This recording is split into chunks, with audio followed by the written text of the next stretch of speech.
good friend, longtime colleague, coworker, collaborator, brother, PFT commentator who's in the room with us right now. He's trying to spin a false narrative against me and you, kind of, Big Cat, that we don't like V. That you don't exist? Oh, yeah. And I love V. I love V. Love V. Love he V. removed the context from the conversation. He did.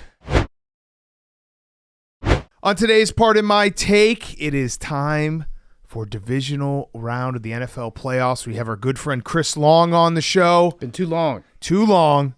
Lib of the year 3 times? I think first 2 years he might have had it. Yeah. But right now, Jerry looks to be at the start of a dynasty. Yeah, he's on fire. We have Chris Long.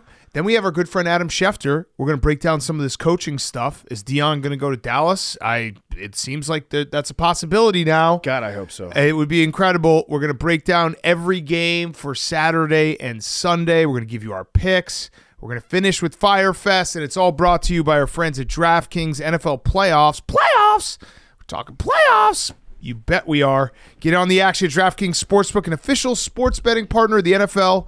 Scoring touchdowns is key to winning in NFL playoffs, and the key to you scoring big is betting on them at DraftKings, the #1 place to bet touchdowns.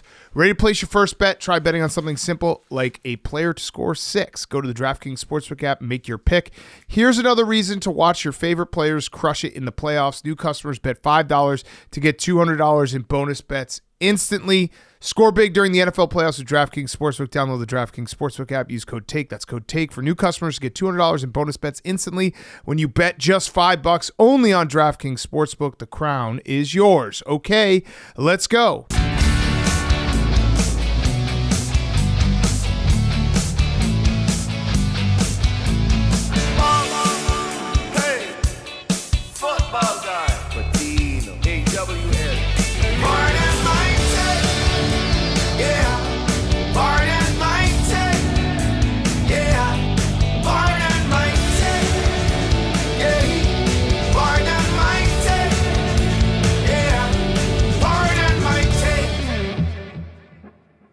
Welcome to Part of My Take, presented by DraftKings Sportsbook. Score big during the NFL playoffs with DraftKings Sportsbook. Download the DraftKings Sportsbook app and use code TAKE. That's code TAKE for new customers. Get $200 in bonus bets instantly when you bet just $5 only on DraftKings Sportsbook. The crown is yours. Today is Friday, January 17th.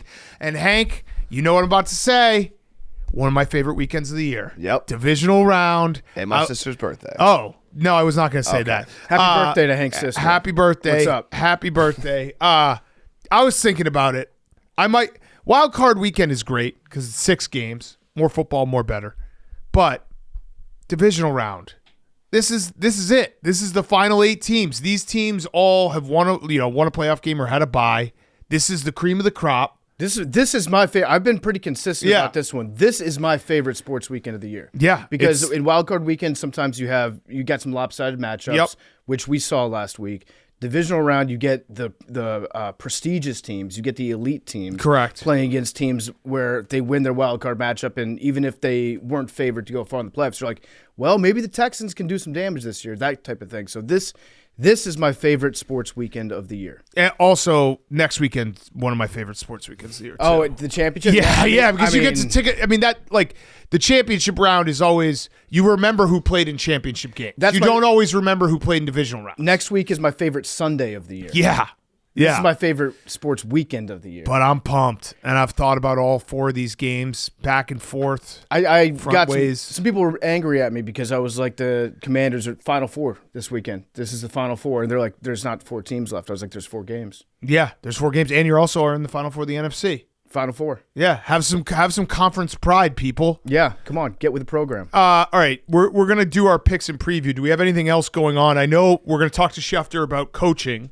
I did see Ed Werder's report that essentially said Deion Sanders, if he gets offered the Cowboys job, will take it. Yeah. Now, Jerry Jones, will he offer him the Cowboys job? I want it just because it'd be fun. I think it'd be great. And I'm not even factoring in, yes, I have an anti-Dallas bias. We've demonstrated that pretty clearly on the show, that it's been fun to see Dallas at times lose, especially when Hank's rooting for him.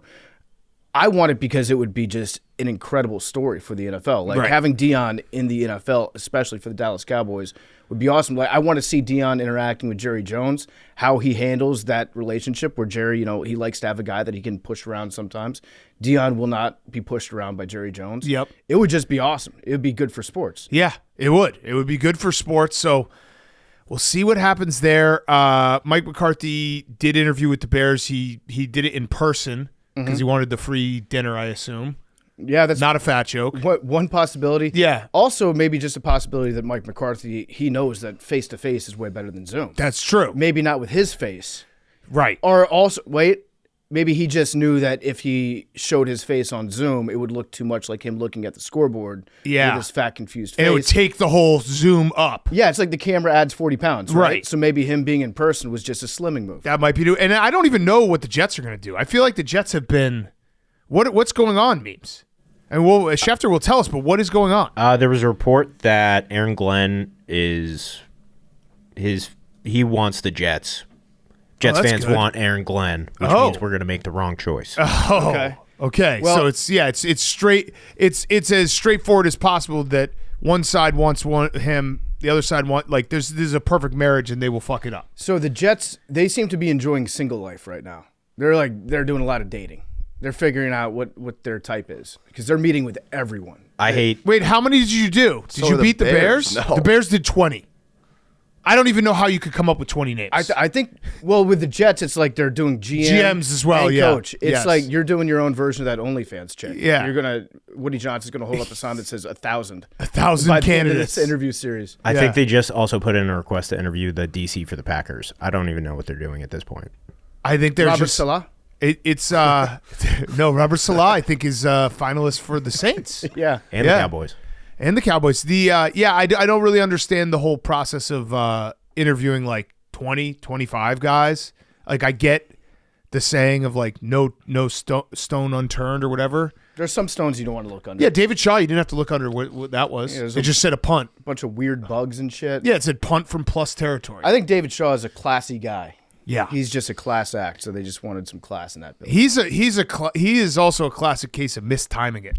Yes. Like he was the hot name for a while, and then it kind of faded on him. You got to just strike while the iron's hot.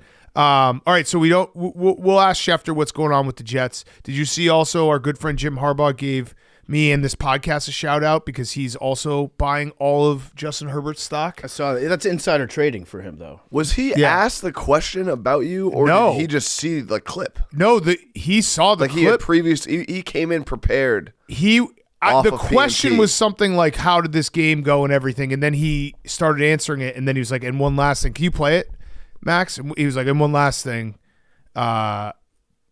Big Cat said this, and I mean, listen, I'm ready to buy stock. It was kind of, outside of the fact that it was, I love that he mentioned me, it's kind of cool how much he has Herbert's back. Yeah. All right, play it. I agree with Big Cat. From when he said if you're remember he the said Forgot it, about I'm part of it, yeah. paraphrasing this, but Big Cat said if you're selling Justin Herbert's stock, then he's buying. I completely concur with that statement. So we're gonna make billions buying Justin Herbert's stock. I mean, if you really think that Justin Herbert is a bad quarterback, I question whether or not you watch football. yeah, agreed. I do. Oh, wait, Hank. Oh, Well, Hank raised his hand. I do, in fact, question if Hank watches. Yeah, that's true. You are. This is you're the perfect person to be sitting on that couch, being like 0-2 in the playoffs stinks. Yes. He's not a bad quarterback. He's talented. he's a got very good talent. quarterback. He's got Yeah. talented. Yes, he's got talent. He's got He's got talented. talented. Also, Harbaugh. I mean, if Lamar loses this weekend, like again, it's kind of this. It's like it won't make him a bad but no one's quarterback. not saying a that bad Lamar quarterback. stinks. Lamar's obviously really good, but still, if you can't win in the playoffs, it doesn't matter how good you are. Who cares? 2 games is very early to say you can't win in the playoffs. Would you not agree with that? 2 bad games. The first game, they were 2 bad games. I agree with that. They were 2 bad games because remember the first game he didn't They throw had like a huge interceptions, but he couldn't get first downs. It was 1.5 bad games. But he, I still, if next year they go and they're like at a home game and he completely shits the bed, I will start to possibly like do some insider trade, Nancy Pelosi unload a little bit of the stock, but maybe not say it. Cannons. I think that what Hank said a second ago is insane. That who cares if you're a good quarterback if you don't win the playoffs? I care. I think it matters. Like if you're a good quarterback in the regular season, you're still a good quarterback. You do have to elevate your game. Yeah, you just have do have to elevate. You just have people tacking onto it, but he can't win in the playoffs. Yeah, I just think 2 games is way too early to say like he can never win in the playoffs. Yeah, like if he gets a couple receivers and they get, like I said, a home playoff game and he's terrible, then I'll be like, you know what? Maybe there's something there. But until that happens, I'm buying. I'm buying all the stock. Did you see also Harbaugh, like a hockey guy, is he's getting a heart surgery and a new hip at the in same the time. offseason. Yeah, he's getting it's the heart ablation. Yeah. So that's in a shocking twist of events. I think I accurately diagnosed Harbaugh when he had that moment on the sidelines. I was like, he'll get an ablation, he'll be fine. It's like they're going to shock part of his heart. They're going to put electrical charge into part of his heart and kill off the bad cells, leaving his heart stronger. It's like the buffalo herd theory. Jesus. Where the buffaloes get hunted, the weak buffaloes get hunted down by the predators, and then the herd moves faster in the long run. Damn. Yeah. That's a crazy surgery. Yeah, so it's like it's outpatient, I think. Just put like electrical charges on his heart, and then he's gonna walk out of there feeling 100% better. Do you guys ever think about how crazy like surgery is? Do you ever like, even we were talking about the other day, LASIK. Like they invented a way to shoot lasers in your eye to make you make you have 20/20 vision for the rest of your life. Yeah, surgery. That's fucking insane. Surgery. To me, the crazy part is just anesthesia. Yeah. They figured out a way where they can like kind of kill you for a second. You don't remember anything. You don't feel pain, and then you just come back. And anesthesiologists, I think, make bank. They make bank. Yeah, I want to be anesthesiologisted after the Super Bowl every year. Yes. Like just put me in a coma until March Madness. Yeah, well, we've talked about the idea of I really think it would do well like a pod that you could put your body into after a bachelor party for 24 hours that's like refrigerated. Yeah. You know when there's a spinal injury and they bring your body temperature down to like 86 to stop the swelling. Imagine if you're like, all right, I just finished a 3-day bender. I'm going to go lay in this pod for 24 hours. They're going to knock me out. They're going to cool my body down. And when I wake up, I'll feel great. That's why you got to take the buffer day after the bachelor party. Yes. Like take that work day off on Monday. Use that to recover. I had a friend once who did a move that was insane, but looking back at it was like, holy shit, he might be a genius. He rented a hotel room in the city we were in and stayed on Sunday night just to sleep. Yeah. And then flew back on Monday. I had some buddies that You have the extra day. Like, Yeah. that's very smart. Yeah, he's just like, we all were ready to go to the airport, and he's like, all right, I'm going to my hotel. And I'm like, what are you going to do? He's like, I'm going to probably eat dinner by myself, go to sleep at 7 o'clock, and sleep. I had some buddies. We did that for a bachelor party in Colorado, where on the last day they just said, okay, we're going to leave. We're going to go up to Denver. It's when weed had just been legalized there. They're like, we're just going to get really high and sleep all day, Sunday, and then into Monday morning. Yeah. And go ease ourselves back into the real world. Yeah. Even after doing like 2 nights where you don't sleep that well, it'd be awesome to have that pod go in at like 6 p.m. Right. And then wake up at like 10 a.m. the next day. fully Someone invent recharged. that. Yeah. We have all types of surgeries. Max, are you thinking about your bachelor party that you got to go on? Or bachelorette. Or bachelorette? Yeah, I was going to talk about that. We haven't got a lot of submissions. I mean, the submission we got last night is an all-timer. Mm-hmm. You want to say it? No. Let's talk about it at Fyre Fest. This yeah. is Fyre Fest. It's a Fyre Fest? You have a Fyre Fest this week? No, we can just talk about it. Talk about it then. Okay. Why not just, we're naturally talking about bachelor parties. That's fine. We'll circle back to the bachelor. Yeah, we'll circle back to the bachelor party. What's the issue? This is football. It's time to talk about football. Okay. Well, I have one non-football related story that I think it's one of the more fascinating stories of the year, and it's a soccer story coming out of Italy. What is this? So, Hank, What a lead in. yeah. We're talking about other football. So far, I'd say this is the story of the year. Okay. Lazio, the Italian football club, Okay. they're in a bit of hot water right now because they have an official team, Falconer. The guy that flies the Falcon. He does falconry. He does falconry. Yeah, he's a falconer. Falconerist. Falconer. He does falconry. Yes. So this guy, he's been with the team for years and years and years, and he manages the Falcon, flies around the stadium. They're the Falcons? Their mascot is a falcon. Okay. It's part of the pageantry. Dumb question. Just of wanted to. the Serie A club, Lazio. Yeah. This guy just got fired. Okay. He got fired because he had a penile enhancement surgery. Oh, was he fucking the Falcon? No, he was not. Okay. Well, we don't know. Okay. We don't know. But I can't take a story about a guy fucking a Falcon. to my knowledge, he has not fucked a Falcon, but it would not shock me if it went there at some point. Okay. Because it's a crazy story. So this guy got fired because he got a dick implant. That's not cause for firing, but right after he got the dick implant, he posted a picture of his dick with a dick implant saying what a great surgery he just had and how he needs to ejaculate at least twice a day with as many women as possible. The owner of the club said this... in his pants or just straight up posted his dick? Naked? I have not seen the picture. I've read the articles about his dick was out in the picture, and he's bragging about his dick implant. So he was fired. The owner of Lazio was very, very upset with him. This guy apparently lives on the training ground with the Falcon. He lives like in the team facility with the Falcon. He was suspended in 2021 because he was doing a Benito Mussolini salute. And then they brought him back. They said, okay, you've served your time. We're bringing you back. So fascism okay. Fascism okay. Penis not. So he has been fired from the team for posting this picture.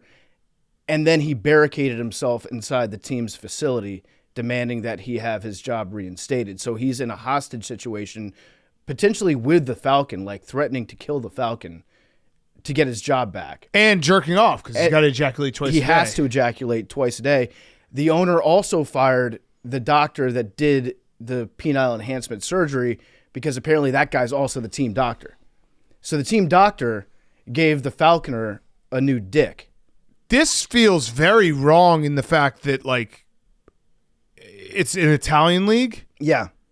I mean, Italians are horny. They're horny. Why would the owner be against this? This guy's just trying to get laid and also lay better. This guy Is the owner? It might be like the owner's not Italian. And the owner's got a small dick. Owner's definitely got a tiny penis. the owner is 100% Italian. His name is Lotito. Lotito. So Lotito. Claudio Lotito. And then he did come out and officially say that the picture that he posted is worse than the fascist salute. Okay. And yeah. Okay. So the story just keeps getting weirder. I don't know what's going to go on with this hostage negotiation. If he kills the Falcon, I'm out on this guy. Right now, I think I'm on his side. Claudio, the streets are saying that you're upset because you have a smaller penis than this guy. Yeah. Don't let that become the story. Yeah. Let this guy just keep his job and keep the Falcons safe.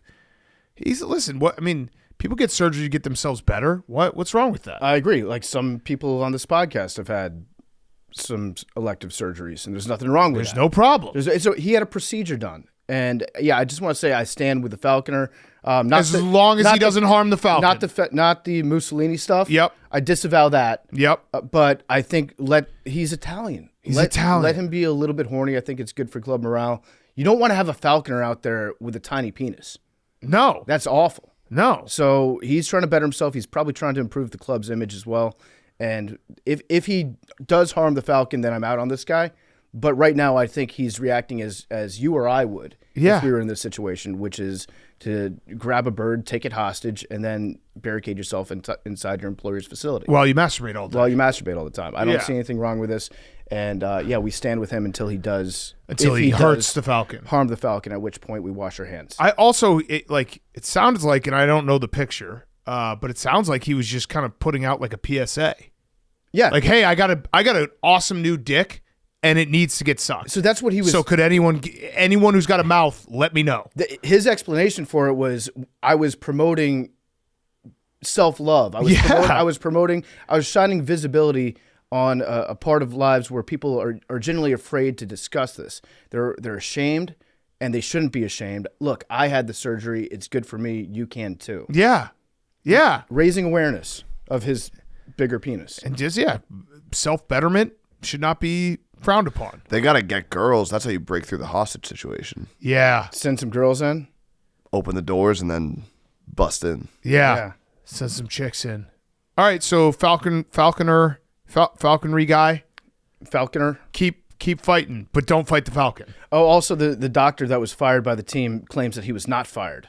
Oh. because he's not under contract with the team. And also probably because Claudio wants that surgery. Yeah. Is what the streets are saying. Yeah. Again, Claudio, don't make this part of the stories. Yes. You're jealous of someone else's penis size. So this guy is the team doctor, but he didn't have a current contract in place with the team. That's just wild to me that the team doctor is putting dicks in.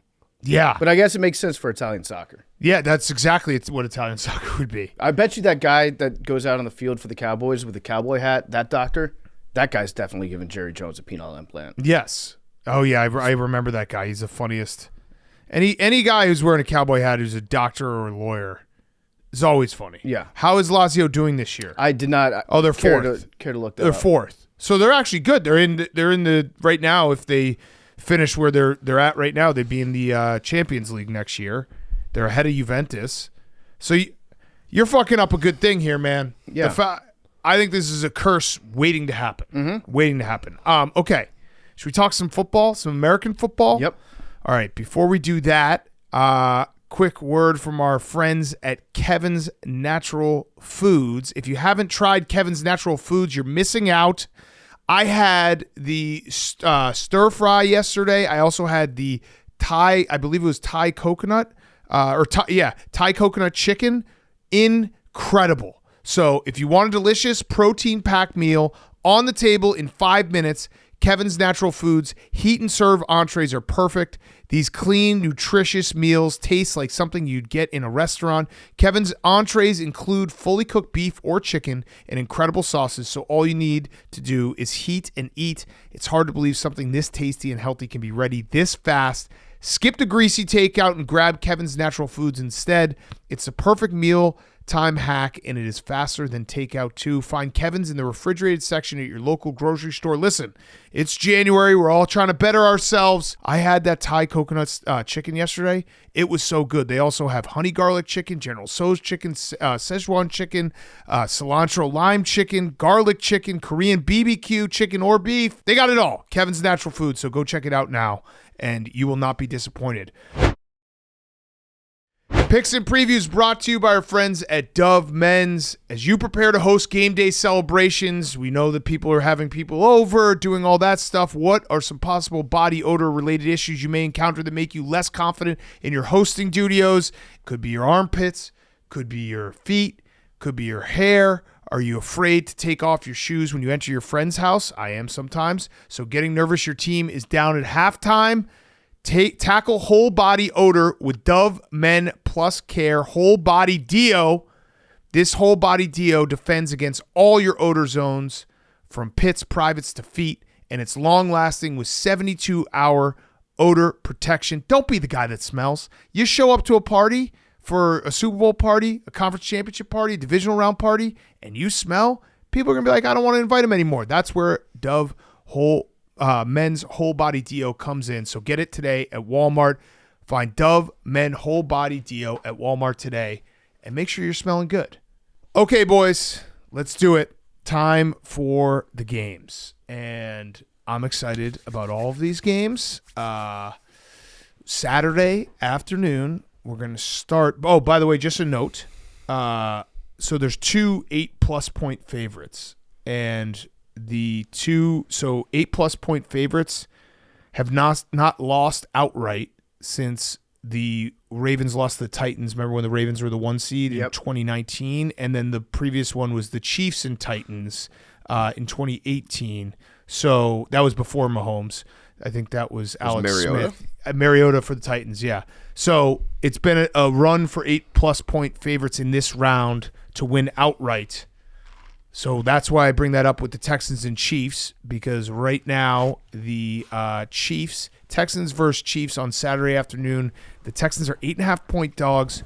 The over-under is 41.5. I am not going to do the thing where I tell myself the Texans just won a playoff game. The Chiefs haven't won any playoff games this year. You got to take the Texans.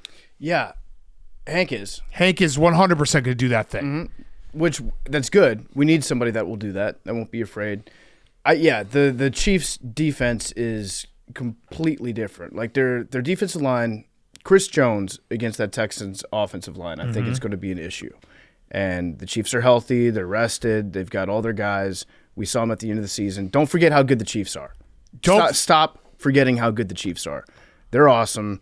Their offense is humming. Everything looks good for them. Andy Reid off a bye. Don't overthink it. It's also going to be a high of 17, low of 3 in Kansas City on Saturday. Ooh. So, Hank, did you count on that? No. That the Texas boys going up Tornado Alley to Kansas City, playing outside at Arrowhead Stadium in the cold, that should factor into it too. Yeah, that's going to be a problem for the Texans. Yeah. Jalen Watson is supposed to be back, which is huge for their defense because that if you had to say one weakness is when he got hurt, Chiefs secondary could be vulnerable at times. But I think this game comes more down to the Chiefs looking at their season. They did what they've done the last couple of years where they won a shitload of games. They looked not great in some of these games, so people threw doubts at them. And now they're coming into the playoffs, and their offense is fully healthy. Pacheco's back. They got Xavier Worthy, DeAndre Hopkins, Juju Smith-Schuster is getting worked in. Hollywood Brown. Like the last time we saw them, 8 guys caught a ball, and Patrick Mahomes had 320 yards and 3 touchdowns. That was against the Steelers. Mm-hmm. So I think they're just going to flip the switch, and this offense is going to look great. And it's playoff Patrick Mahomes. Playoff Patrick Mahomes in the divisional round. You ready for this? He is 6-0. Yep. He has 1,813 total yards, 16 touchdowns, total touchdowns, 0 interceptions, 70.4 completion percentage. He plays in this divisional round, and he's basically just he's undefeated. He's lights out. That's just what happens. It should be 6-0 asterisk because the Browns should have beat him that one year. But not actually. But they didn't actually. Yeah, they didn't actually beat him. They did. The Chiefs ended up winning that game. But yeah, Patrick Mahomes in this round of the playoffs, lights out. Don't forget that. Stop forgetting about the Chiefs. This is the rematch of the original Thanks for Coming Out. Yeah. So yes. Back in 2019, the Texans were up 24-0 against the Chiefs. Yep. With 10 minutes left in the second quarter. Yep. They were up 24-0. The final score, 51-31, Kansas City. That was crazy. They just poured it on them. They were down 24-0, 10 minutes left in the second quarter.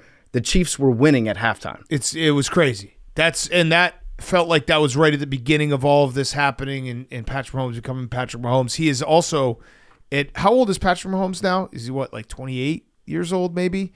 Find his age. He is, if he wins this game, he has tied Joe Montana. He's 29 years old. Joe Montana for playoff wins. That's crazy. It's crazy. 16. He's still got a long way to go. Tom Brady has 35. But I was looking at it. I think if he wins this game, he has something like more playoff wins than I think it's like 10 or 11 franchises. Mm-hmm. Just him personally. Yeah, the graphics are going to be crazy. Yeah, so he's just so goddamn good. You can't forget about Patrick Mahomes. Now, also he gets the baby bump. Yep. So he welcomed a third child, Golden Ray Mahomes, who all 3 of their children are bronze, silver, gold. Mm-hmm. It's kind of crazy that he waited for the third one to be named gold. Gold, yeah. I think bronze is the second one because it's Patrick the Third is his son, so he's technically his nickname's bronze, and then that makes Sterling sense. I like that. Sterling Sky is silver, and then Golden Ray. Listen, people do whatever they want with their names. I mean, it's I also think I think the wealthier you get, the crazier you get with your names. Andy Reid calls the son 3 p.m. 3 p.m. Because Patrick is 2 p.m., and then that's 3 p.m. Yeah, do whatever you want with your names. I always thought that naming your kids various types of cheeses would work out well, too. Yeah. You got Colby, Jack, Pepper, Monty, Brie. Yeah. Yep. Gouda. Gouda, who could forget baby Gouda? American. Sharp cheddar. American, yeah. White American. White American. Yeah, white American. White American. Yeah, this is my son, White American. That actually rocks. White American. Actually, I get to name a litter of puppies for Paws. Oh, nice. Because we won that auction at the Paws Gala. I might just go all cheeses. We should go all cheeses. Various types of cheeses for the dogs. Yeah. Let's at least say something nice about the Texans. I do think their defense they won't get rolled over by the Chiefs. Their defense is elite. I'm just nervous about the Texans' offense because it hasn't been good this year, and there's a lot of data behind them just not being very good. And in a game against the Chiefs, you pretty much have to play perfect to stay in this game. Now, they did stay in the game when they played, what was it, like 4 weeks ago? That was the game Tank Dell got hurt. Did they only lose by 7, I want to say? Yeah, it looked close in the first quarter and a half, I want to say. Yeah, so I don't... But the Texans defense is capable of stepping up their game to a point where they can frustrate really good quarterbacks. Correct. We saw that with the Bills. And the Chiefs' offensive line is not great. That is another area of weakness. So I do Bills think... and the Lions, right? The Bills, the Lions, the Dolphins, the Chargers, the Yeah. Texans defense took all those teams and made their offense look significantly worse than it is against everyone else. It's just Patrick Mahomes. That's the thing that I just keep going back to. Yeah, they lost by 8 in the meeting they had a month ago. So I'm not saying the Chiefs it's gonna be a cakewalk. I just keep looking at this 8.5, and I'm like, it feels like a game the Chiefs are gonna be up by 7 for the majority of the game, and then at the end, go on one of those patented late second half Chiefs drives where they just burn clock, get a bunch of third down conversions, either kick a field goal or score a touchdown to win by 10 or 14. Yeah. Do you think there's any additional pressure on Patrick Mahomes now that his brother's biggest source of income has dried up with the TikTok ban? Like now Patrick Mahomes is the breadwinner in that family. He's feeding it all. Jackson Mahomes was independently wealthy, and now it's like all on his shoulders. Travis Kelce, maybe. New Heights is not. I like memes thrown. Did you see memes tweet last night? Just showing some podcast charts. What do you say? Just bragging on our behalf. I like that meme. Which we don't really Appreciate it. brag about it, but it was nice that memes bragged on our behalf. Where Yeah. it just showed the rankings, and it was us 1, and then we had 2 out of the top 3 episodes as well. So that's just memes being a good soldier for us. Also, all respect to the Kelce guys. Oh yeah, I like those guys. both of them a lot. Like, I mean, Jason Kelce is Max's. Vision board. Yeah, I mean, would it be his hall pass? Maybe. I Technically? think It's your Max, hall pass? Max goes to sleep every night looking at a picture of Jason Kelce. Like, this is my goal for tomorrow, to be that. No, I like both Kelce's. And I also think that this is going to All be 3 Kelce's. Oh yeah, Kylie. Yeah. I do think this is where And Mama. and Mama Kelce. No one talks about Dad. It's bullshit. It really is bullshit. I do think this is where Travis Kelce ramps it up. Like, I like his over yards. I think this is he plays in second gear for the majority of the regular season, and then when you get to these points, the 2 things that I always look to is Mahomes rushing yards in the playoffs and Travis Kelce yards, because that is when they need a big play. It's Travis Kelce or Mahomes using his feet. Yeah. And we've seen it time and time again, and I think that's exactly what's going to happen on Saturday. I like C.J. Stroud rushing yards, too. I like it last week, that hit, and you go back when he was in college. Yeah. In that playoff game, everybody's like, oh, shit, C.J. can run. Yeah. He can use his feet. I think he'll do it again. That might also just be a product of plays breaking down sometimes around him, and he's not – I think the Chiefs' defense is going to do a very, very good job shutting him down. Yeah. But, yeah, I like the Chiefs. Now, I don't want to, because we've obviously put a lot of love on the Chiefs, even though I'm sure there'll be some Chiefs fans being like, all you guys do is suck off Josh Allen, and you never mention, or Jared Goff, you never mention Patrick Mahomes, who is the best quarterback in the NFL, even though statistically he wasn't this year. You'd still take him 1-1. The Texans. Hank, make us a case. Defense makes a play. Okay. Control the ball on offense. Joe Mixon, 2 touchdowns, own time of possession. Got to get lucky. I mean, that's a good true. game plan. Yeah. Yeah, Can we get a keys to the game for Hank? The quote card? The cold is I don't like that. Isn't it weird that I don't? This probably just goes all the way back to candy ass uniforms. But like, if you told me it was cold for Miami, I'd be like, they have 0 chance. For some reason, I'm like, Texans might still have a little bit of a chance. Yeah, I don't know about that. Houston Dome. Yeah, I know. AFC I'm South. admitting that it's completely based on the candy ass uniforms. Not really a dome, though. They open up the roof a lot. At NRG, Yeah. they do. Yeah, from time to time. So there you If go. it snows like an inch in Houston, like the world shuts down. So, That's yeah, true. That's a a fact. fact. They can't handle it. What are you gonna say, Max? I feel like D'Amico Ryans feels like a cold weather coach. Yeah, that might be it. Yeah, it's very opposite Mike McDaniel. Yeah, It's the bald head, I think. There's something about him feels like he can coach in the cold. there's a toughness about Yes, him. yes. That The Texans are also wearing. Joe Mixon's the key to the game. I Okay, think. and they'll get lucky. Well, yeah, that's just the playoffs though. and also keep Patrick Mahomes off the field. Yeah. Yeah. by And Joe Mixon. Scored Those 1 and 3 are basically the same thing. Let me give you another key to the game. Somehow hope that Carson Wentz is named starting quarterback. Hank, what would you say? Would you say it's a key to the game for the Texans to get 7s instead of 3s? Not necessarily. Oh. Stop giving away all my keys to the game for shit. Commanders. Shit. I've been teasing this all week. Fumble. You gotta have a turnover. That's the luck. Yeah. Yeah. Get lucky, turnover, Pick 6. pick 6, kick return touchdown, punt block. Can we stop? Can we? I'm not going to have any more keys left. No, my keys are completely different, but those are valid keys. Those are huge keys. Yeah, but the Texans also wearing all white uniforms, which led to a lot of infighting amongst the Texans fan base, whether or not they should be excited about this. I found a great interaction underneath the official team tweet about it. Okay. From Astros Fade, we've never won a playoff game in all white. What are we doing? Texans uniform tracker replies, to be fair, we've never won any playoff game in white jerseys, regardless of pants. And then Sad Astros posts, to be fair, we've never won any divisional playoff game. And then Astros Fade replies, we've never won a road playoff game in general. Oh. So it might not be the white pants. You drill down a little bit and you find out it might not be the white pants. Yeah. If this game was at home, we need the Texans next year to somehow get like a 2 or 3 seed and wear white pants at home in the divisional round. And then we can kind of figure out exactly where we're going wrong with the uniform choices. Yeah. Okay. Let's do the next game. Commanders at Lions. Lions are 9.5-point favorites. Over-under is 55.5. PFT, you've been teasing your keys to the game, so I'll let you take it. Okay, my keys to the game. Should I write these down? Yeah. Okay. You should. Hold on. Number 1. By the way, people were asking what I was writing down during our vagina conversation last week on Wednesday. I was drawing a vagina to see if I could get hard just looking at just a vagina. Big Cat does take notes during episodes, Yeah. though. All right. Here we go. All right, keys to the game.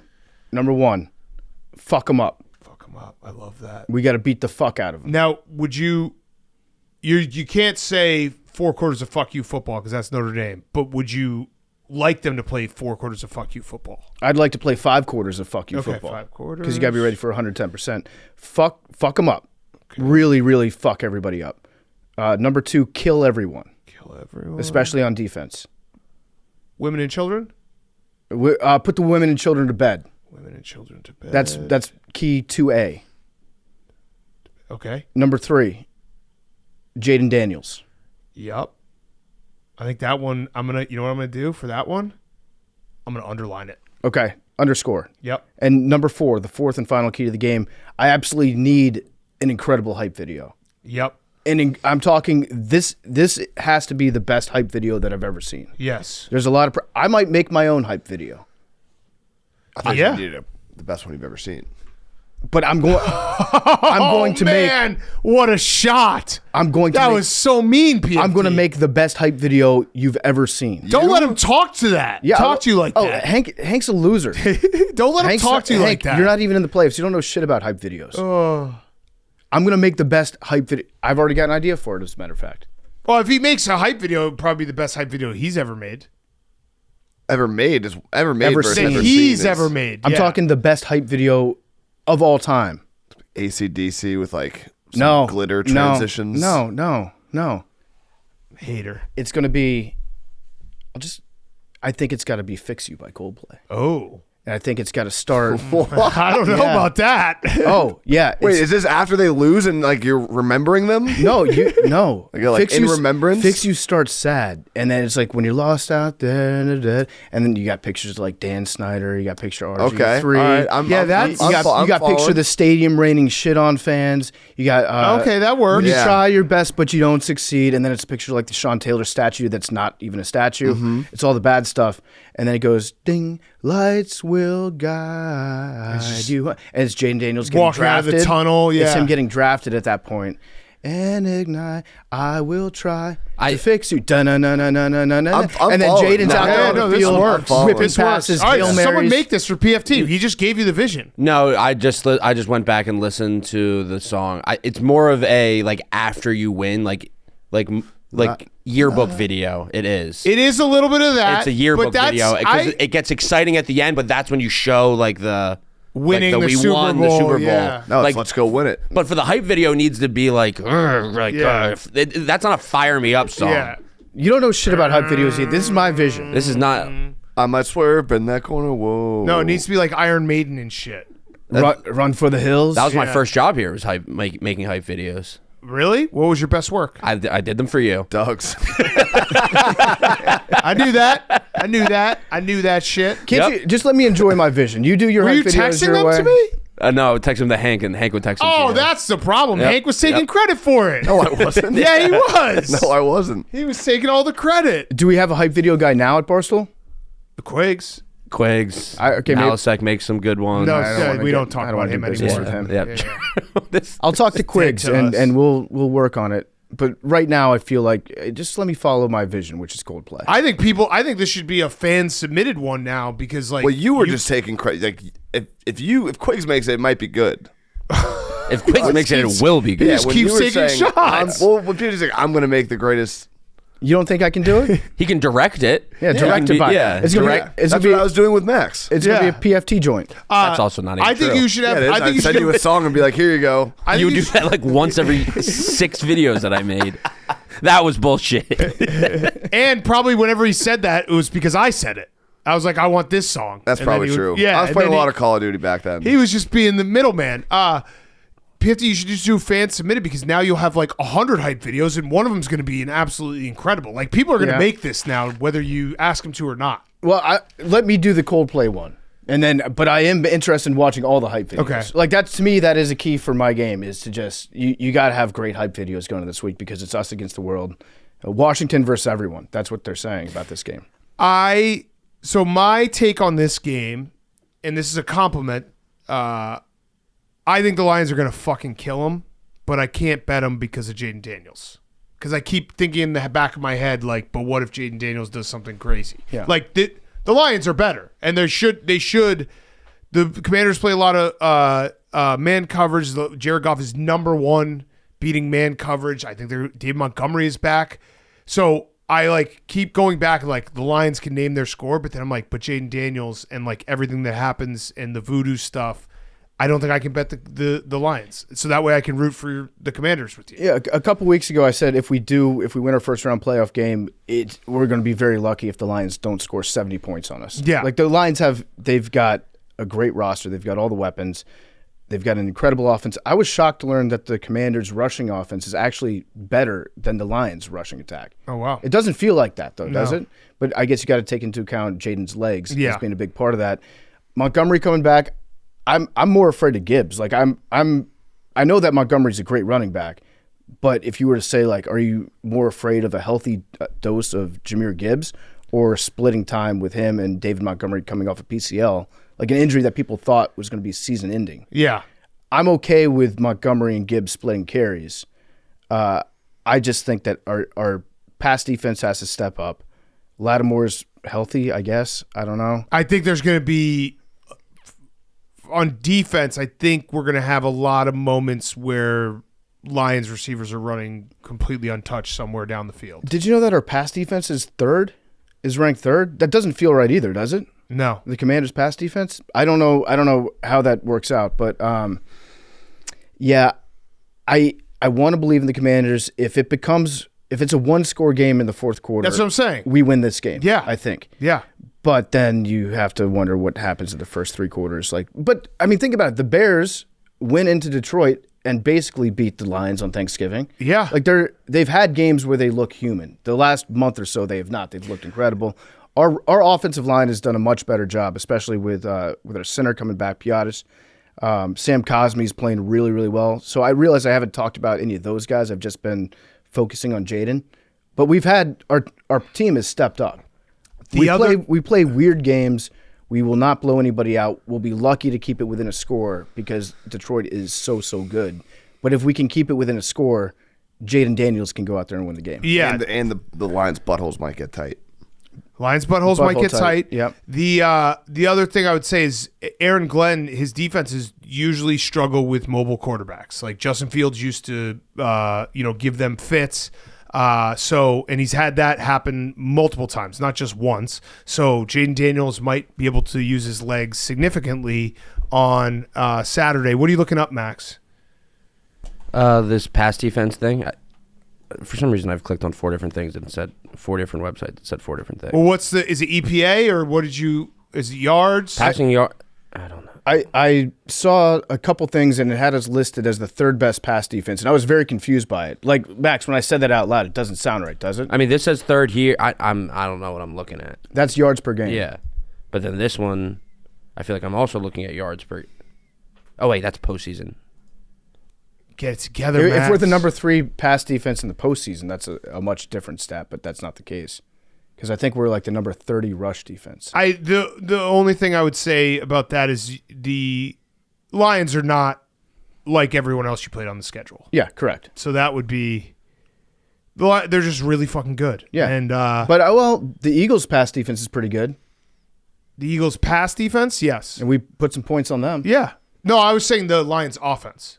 Oh, right. Your pass defense versus the Lions' offense. Yeah. The Lions' offense is in that level of just.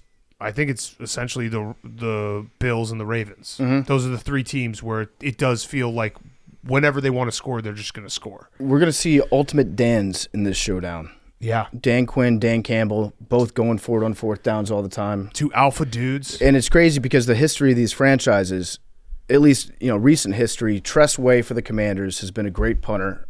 I went out there, I bought a punter's jersey. He was the only bright light on the team for a while. And then Jack Fox on the Lions, great punter. Now neither one of those guys is being used. And they were both in weird ways like the best player on each team. Yeah. But yeah, there's going to be a ton of punts, a ton of going for it on 4th down in this game. Not a lot of punts. One thing about the Lions defense, they are the 4th worst in the NFL at allowing explosive plays. Mm-hmm. So explosives, they allow on 12.4% of snaps. Now, the only counter to that would be they did miss Alex Anzalone for a majority of their season. He does wear the green dot. So getting everyone in the places they need to be, you saw it against the Vikings. But yeah, their defense is obviously the weakness. You could make this a shootout, and I feel like when you make a game a shootout, it really is the randomness of the game. Like if you're a 9-point underdog, and you can score like the Commanders can score. All you need is like one interception, one weird thing to happen to the Lions, almost like breaking serve in tennis. Yeah. I'm going into this weekend thinking there's a very good chance that this is the end of the run. And if it is, what a great run it's been. No regrets. It's been an incredible season, but I do think that there's a path. I think that don't write us off. Don't write us off because if it's a 1-score game, we can go out there and win the game. And the top seeds are 11-7 in playoff games since the format changed. So it's not like getting the 1 seed is like automatic. You're going to go to the Super Bowl. Yeah, I think the Lions. I don't know. I just feel like the I've Lions said might all score year. 40. I've said all year the Lions are the best team in the NFC. Are you going to take the Commanders? I'm going to take the Commanders spread Okay. and probably the over, and just because that's the only way the Commanders win. There's Max, left hand up. Left hand up. Let's go, Max. Love that, Max. Let's go commies. You're the let's go, man, Let's go Max. commies. I love All it, right. Max. You've always been on my side. Yep, always. Let's talk about your game, Max. Rams, Eagles. Eagles -6 over under 43.5. Let's first say, Max, how did the class go? So you have karma all the way back on your side, by Yep. the way, because we also got a little more into the story of the Eagles fan versus the Packers fan.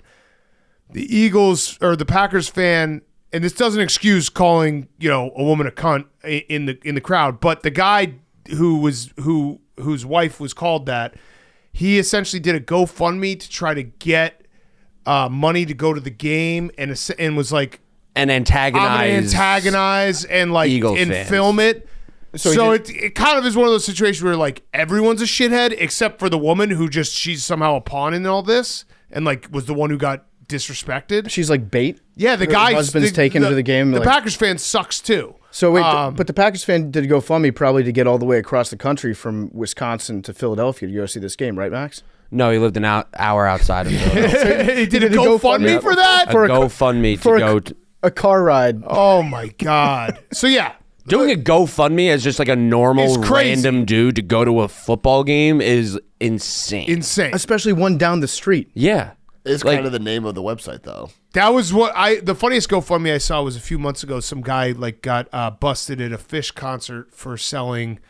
It was something like, hundreds of tabs of acid, like a shitload of ecstasy, nitrous, and all this stuff. And he did a GoFundMe for like legal stuff, and people were just coming. They're like, dude, he was a drug dealer. He sold those drugs. It's like, I know that, we all want to party, but Yeah, I like that. I think the GoFundMe should go to someone, a kid with cancer. El Chapo does a GoFundMe. I need to re-up. Yeah. But yeah, I think you've been vindicated, especially with your class. So how'd it go? Yeah, I took the class. It was a 4-hour class.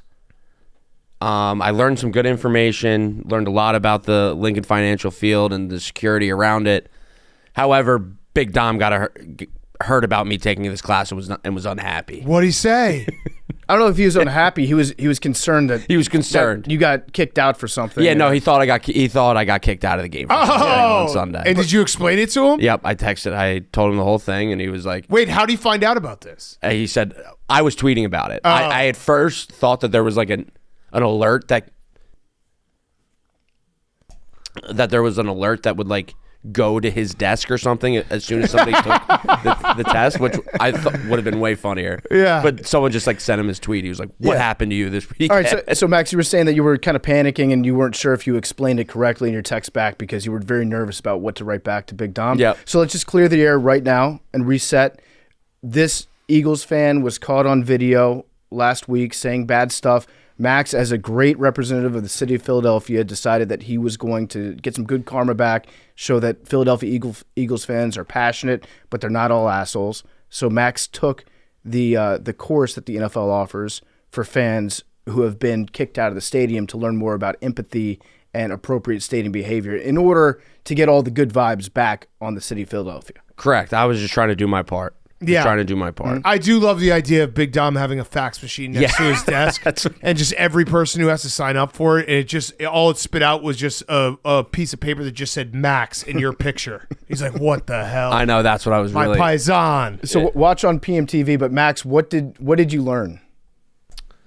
You always have to put yourself in the shoes of an opposing fan. Like if you were going into an opposing stadium, how would you want to be treated? Curse words are not allowed at any moment. So use of foul language, disappointing. Drinking, it was a lot of drinking. It was a lot about the rules of how much you can drink, what your blood alcohol level will look like if you are drinking, what can happen if your blood alcohol gets to a certain level. Stress management, that was another one. It talked a lot about stress. You need that. Yeah. That's big. It was not only if things are going poorly in your life, you can be stressed out, but also if things are going well in your life, you can be stressed out. So that's another thing about stress, and that can cause people to say things that they shouldn't be saying. Did they give did they do thought exercises where it's like it's 3rd and 10 and Jalen Hurts runs to the right and throws it 20 feet out of bounds? What are you thinking? No, they did not. They did not do that. Run a simulated game for you? No. Yeah, you're down by 17 points, and AJ Brown's reading a book. What do you say? Yeah. Well, that was a motivational book that keeps him locked in. Jake Elliott missed his 3rd PAT of the day. That I'm worried about. I'm so worried about. I'm worried about that as well. Andy Swan had a great idea. It was dress MMA fighters as opposing fan bases. So if you go to like Lincoln Financial Field, have an MMA fighter dress up in all Packers gear, and then have somebody get in a fight with them, and then those guys get their ass kicked by the MMA fighter. I like that. So let's talk about the game, Max. It's got to be a Saquon game. Jalen Hurts has to get out of the concussion protocol.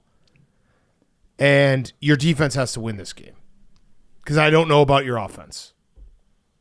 Assess those. Disagree. It's going to be cold. They're just going to pound the rock.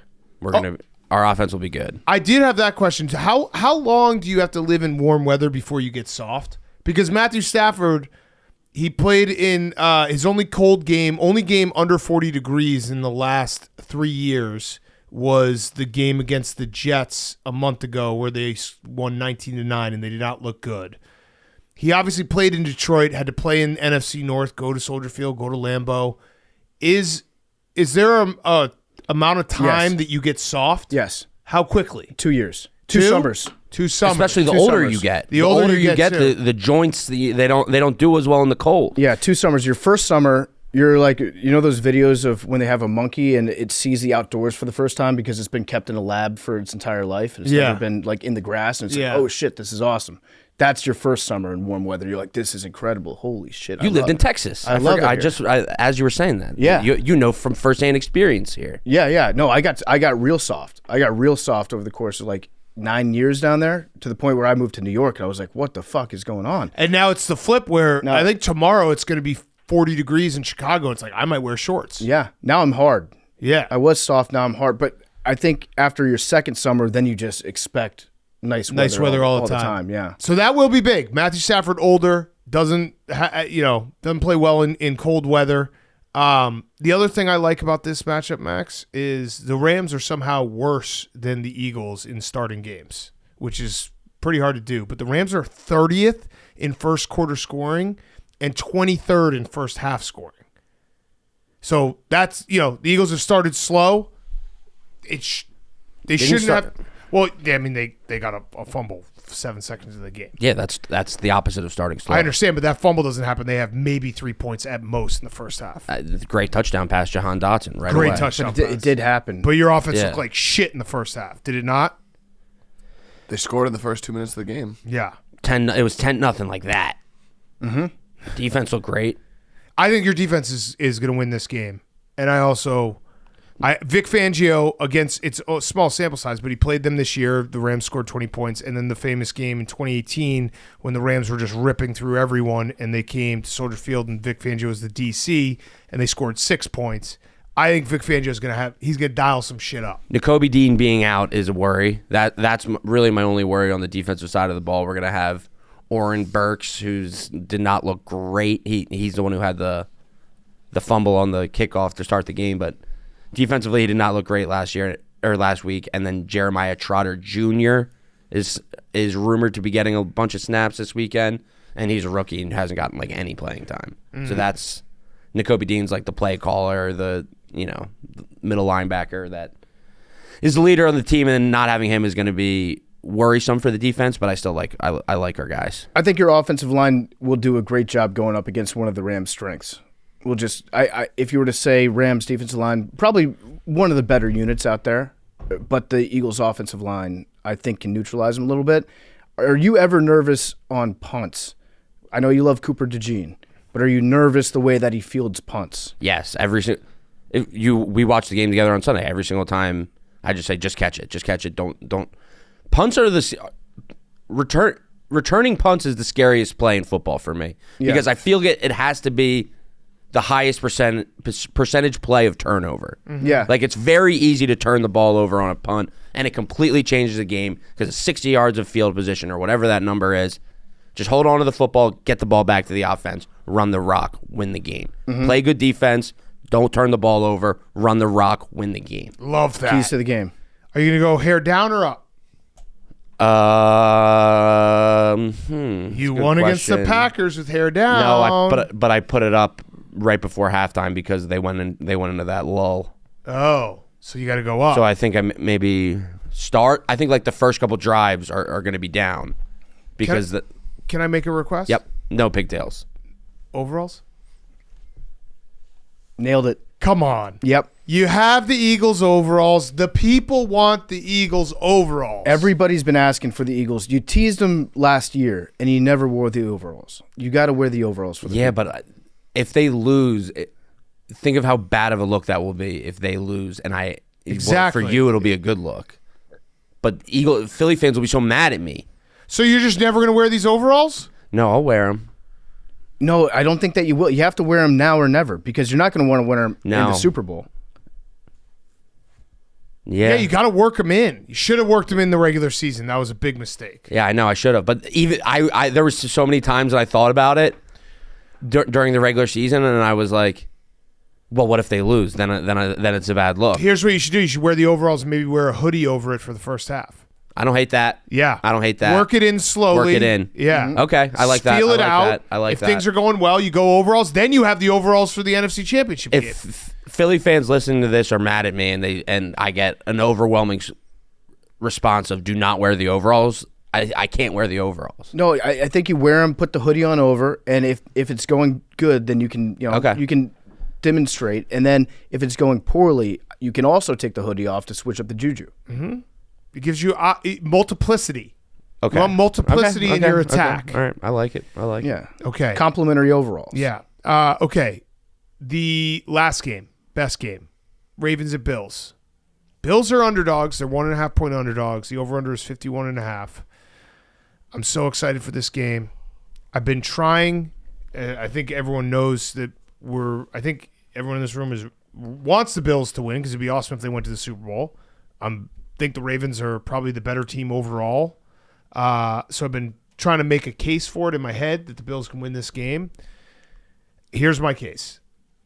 The Bills defense in the first matchup was not – they didn't have guys. They didn't have Milano, Johnson, who I think is in concussion protocol right now, and Bernard. All those guys should help with the run. The Zay Flowers looks like he's not going to play. And the last thing is the Ravens – defense has been incredible in the last half of the season, right? I did look back, and in the last 5 games, this is DVOA who they played.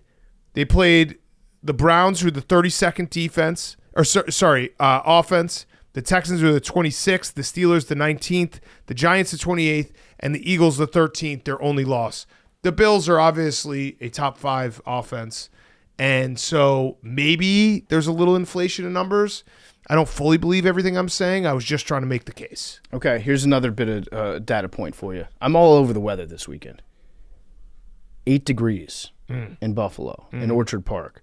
The coldest game that Lamar Jackson's ever played, guess what it was? 35. 27. Oh. So kind of cold. Yeah. But this is 8 degrees. It's very different. And he said he wasn't going gloves. Also, Lamar, in their earlier matchup this season, the temperature was like 60, and he was wearing a hoodie and a beanie for it. Yeah. I don't know that Lamar loves the cold. Broward County. I think that it is a very different team that the Buffalo Bills have right now. Home field advantage is going to make a huge difference. I have no idea who's going to win the game. Absolutely no idea. I've been trying to figure it out too. I think I'm going to bet the over. I'm going to bet for football. I'm going to root for good football. No idea who's going to win this game. I don't know if they can stop Derrick Henry. The Ravens are a much more complete team. The Bills have Josh Allen as an All-Pro, nobody else as an All-Pro. But that said, I don't know. I feel like the Bills are playing their best football right now. Yeah, I just want both quarterbacks to play out of their mind and have one of those classic games where it just comes down to whoever has the ball last. I'm so excited for this game. Yeah. Hank, you think the Ravens are going to kill him? No. Oh. I think the Bills can win. I want the Bills to win. Yeah. But I do think the Ravens in totality are the better team. And Lamar's been out of his mind. Lamar's probably going to win another MVP. Might be his best season ever. He's an incredible quarterback. And he last week in a playoff game was awesome. I'm rooting for the Bills, but this is going to be a tough game. I was shocked to find out that Jim Nantz. I think the weather matters more in the playoffs than Yeah. people give it credit for, to BFT's Yeah. point. Yeah. And Josh Allen, He loves that cold. yeah. So Jim Nantz is, quote, stoked for this game. Oh, shit. I never thought that Jim Nantz Holy was shit. capable of being stoked. Did he say that with a Stussy shirt on? He said it twice. He said, I am stoked for this matchup. That is the Cali in him. It is, How old yeah. are Jim Nance's kids? That's definitely... He just found out His about kid stoked. is like 12. Yeah. Yeah. Yeah, and he lives in hope Cali. not. Tony? I think he does have... I think he remarried and has a younger kid, and he's probably a Cali teen. Tony, I'm stoked. No cap. Bruh. Imagine if he dropped a bruh. Lamar has an incredible run. He's like, bruh. Bruh, he did not just do that, fam. And Lamar Jackson, bruh. He's different. He's different, Tony. You just don't know how to spell Jim Nance's name, Max. Daughter born in 2014, son born in 2016. Okay, so he's got a 10-year-old And a 11-year-old? 9-year-old. He probably, That's yeah. getting there. I mean, nine is a 9-year-old, maybe skating. Yeah. He's getting those words stoked. Yeah, Tony, You know, he's famous for calling plays before they happened. Last week, he called that they were going to get this game at the end of the last game. He's like, can't wait to be up in Buffalo next week. And I don't know if the network executives got bullied into making that the Nance. No, it was always going to be Jim Nance and Tony Romo for this game. Always. What are you going to say? I don't know if kids still say stoked. Oh, they don't? That seems like kind of. I don't know what they do in California, so maybe. I would assume that stoked is probably out of. Oh. Vernacular? I'm not saying that I'm in vernacular. Cali, not in Cali. I was assuming. Cali, they say stoked. I was assuming that stoked was big in like the 90s, maybe early 2000s. That's what I'm thinking. Then it went out, and I was assuming that maybe it just started to come back. I think I think Cali is just part of the language. Definitely. Some Cali AWLs hit us up. Do you still say stoked? Because I feel like they still say hella too. Hella stoked. This Twitter account that is just covers the world of ski lifts said so stoked to be adding Norway Mount. That sounds is like a universal. I could also see Jim Nance being big time into skiing. Yeah. Like he probably spends a month in Aspen each offseason. Stoked. Okay. I'm so excited for this game. After the game, a tribute to our darling Jake Marsh, I predict sportsmanship of the year. I predict the handshake between Lamar and Josh is going to include some form of now go out there and win the big one. Win it all. Go take care of it. Go beat the bad man. Go beat the bad man. Yep. Yeah. Okay. Should we do our parlays? Because we have them. Very close last week with the Jaden Daniels having the kneel down. That hurt. But you guys are going to do the Commanders Lions. We'll do the Eagles Rams. DraftKings, the NFL teams playing to see who's the king of the gridiron, get in on the playoff action, see who's the king of the end zone at DraftKings Sportsbook, an official sportsbook partner of the NFL playoffs. DraftKings has been the number one place to bet touchdowns all season long, and NFL playoffs aren't keeping them out of the end zone. They're going all in with $2 million in bonus bets up for grabs every game day during the NFL playoffs. Here's how it works. Place a $5 pregame bet on an offensive player to find the end zone, and if they have the longest rushing or receiving TD that day, they're king of the end zone, and you win your share of $2 million in bonus bets. DraftKings Sportsbook is crowning a king of the end zone every NFL game day. Download the DraftKings Sportsbook app. Use code TAKE. That's code TAKE to compete for a share of $2 million in bonus bets only on DraftKings. The crown is yours. Okay, I'll give you ours. This is Max and I put this together. It is a A.J. Brown anytime touchdown, over 35.5 Dallas Goedert receiving yards, the Philadelphia Eagles to win the game, and Kenneth Gainwell over 9.5 rushing yards. It's a 4-leg parlay, and it is plus 950 in the DraftKings Sportsbook. I like that. How much for Kenny? Kenny over 9.5. Okay. I like over it. 9.5. Hank and I put together a juicy one. Jameer Gibbs, anytime touchdown. Yep. Zach Ertz, anytime touchdown. Yep. Austin Eckler, 25-plus receiving yards. Plus 800. Plus 800. I like it. I love it. Love it. Points bonanza. Let's get some games going, boys. So excited. So excited for this. Bills Ravens. I'm just going to soak in it. Lay down in it. Yeah. We need to upset Saturday Okay. for the vibes. Gotcha. For your bets. All right, let's get to our interviews. But like everyone's been saying, these playoffs have sucked. Like, it's just the first round. If we get an upset Saturday, like we're the weekend's made. Playoffs crazy. Okay, let's get to our interviews. We got Chris Long and then Adam Schefter. We're going to get to Chris Long in a second, but before we do, he's brought to you by Kevin's Natural Foods. I've got the Sichuan chicken right here. It's super easy. Takes about 7 minutes. It's nice stir fry. It's a stir fry kit that only takes 7 minutes, and it's delicious, and it's healthy too. You know that you feel your best when you eat well, but life is hectic, and it's hard to find a healthy option that's quick and easy. That's where Kevin's Natural Foods comes in. Kevin's is honestly getting the Barstool team through the crazy busy playoff season, made with clean, healthy, quality ingredients. Kevin's heat and serve entrees and new stir fry kits are packed with protein, and they're ready to eat in just minutes. No prep, no mess. Kevin's entrees are shockingly delicious, and they're available in tons of tasty flavors. They got Korean barbecue, cilantro lime chicken. The stir-fry kits even include fresh veggies. My favorite is the Sichuan chicken. It's awesome. I love that they're made with clean, simple ingredients. The whole Barstool team loves them. They really do make a healthy meal possible, even on my busiest days. Kick off 2025 with Kevin's and make it your healthiest and tastiest year yet. Find Kevin's Natural Foods in the refrigerated section at your local grocery store. And now here's Chris Long. Okay, we now welcome on our very, very, very good friend. It is two-time Super Bowl champion Chris Long. You can see him on his podcast, which is incredible. Anyone who loves ball should be watching, listening to The Green Light with Chris Long. He's also doing a bunch of media inside the NFL. He's everywhere. He's everywhere. It is Chris Long. Chris, we wanted you. We've been trying to get you on for a couple of weeks. It was my fault on a lot of the scheduling, but No. well, That was kind of my fault too. I was like, oh, I have a procedure. I'm going under. yeah. And then I showed up to the doctor's office. They're like, no, it's just a consultation. Yeah, and you didn't eat for an entire day before? Yeah, dude. Oh, Just a mess over here, but it's good to see y'all. Yeah. That's great. First guest in Part of My Take history, right? yeah. I know. I was going to point that out, but I don't want to toot my own horn. That's a big deal. It's a fact. yeah, we nine- were so bad. Why did you ever come back?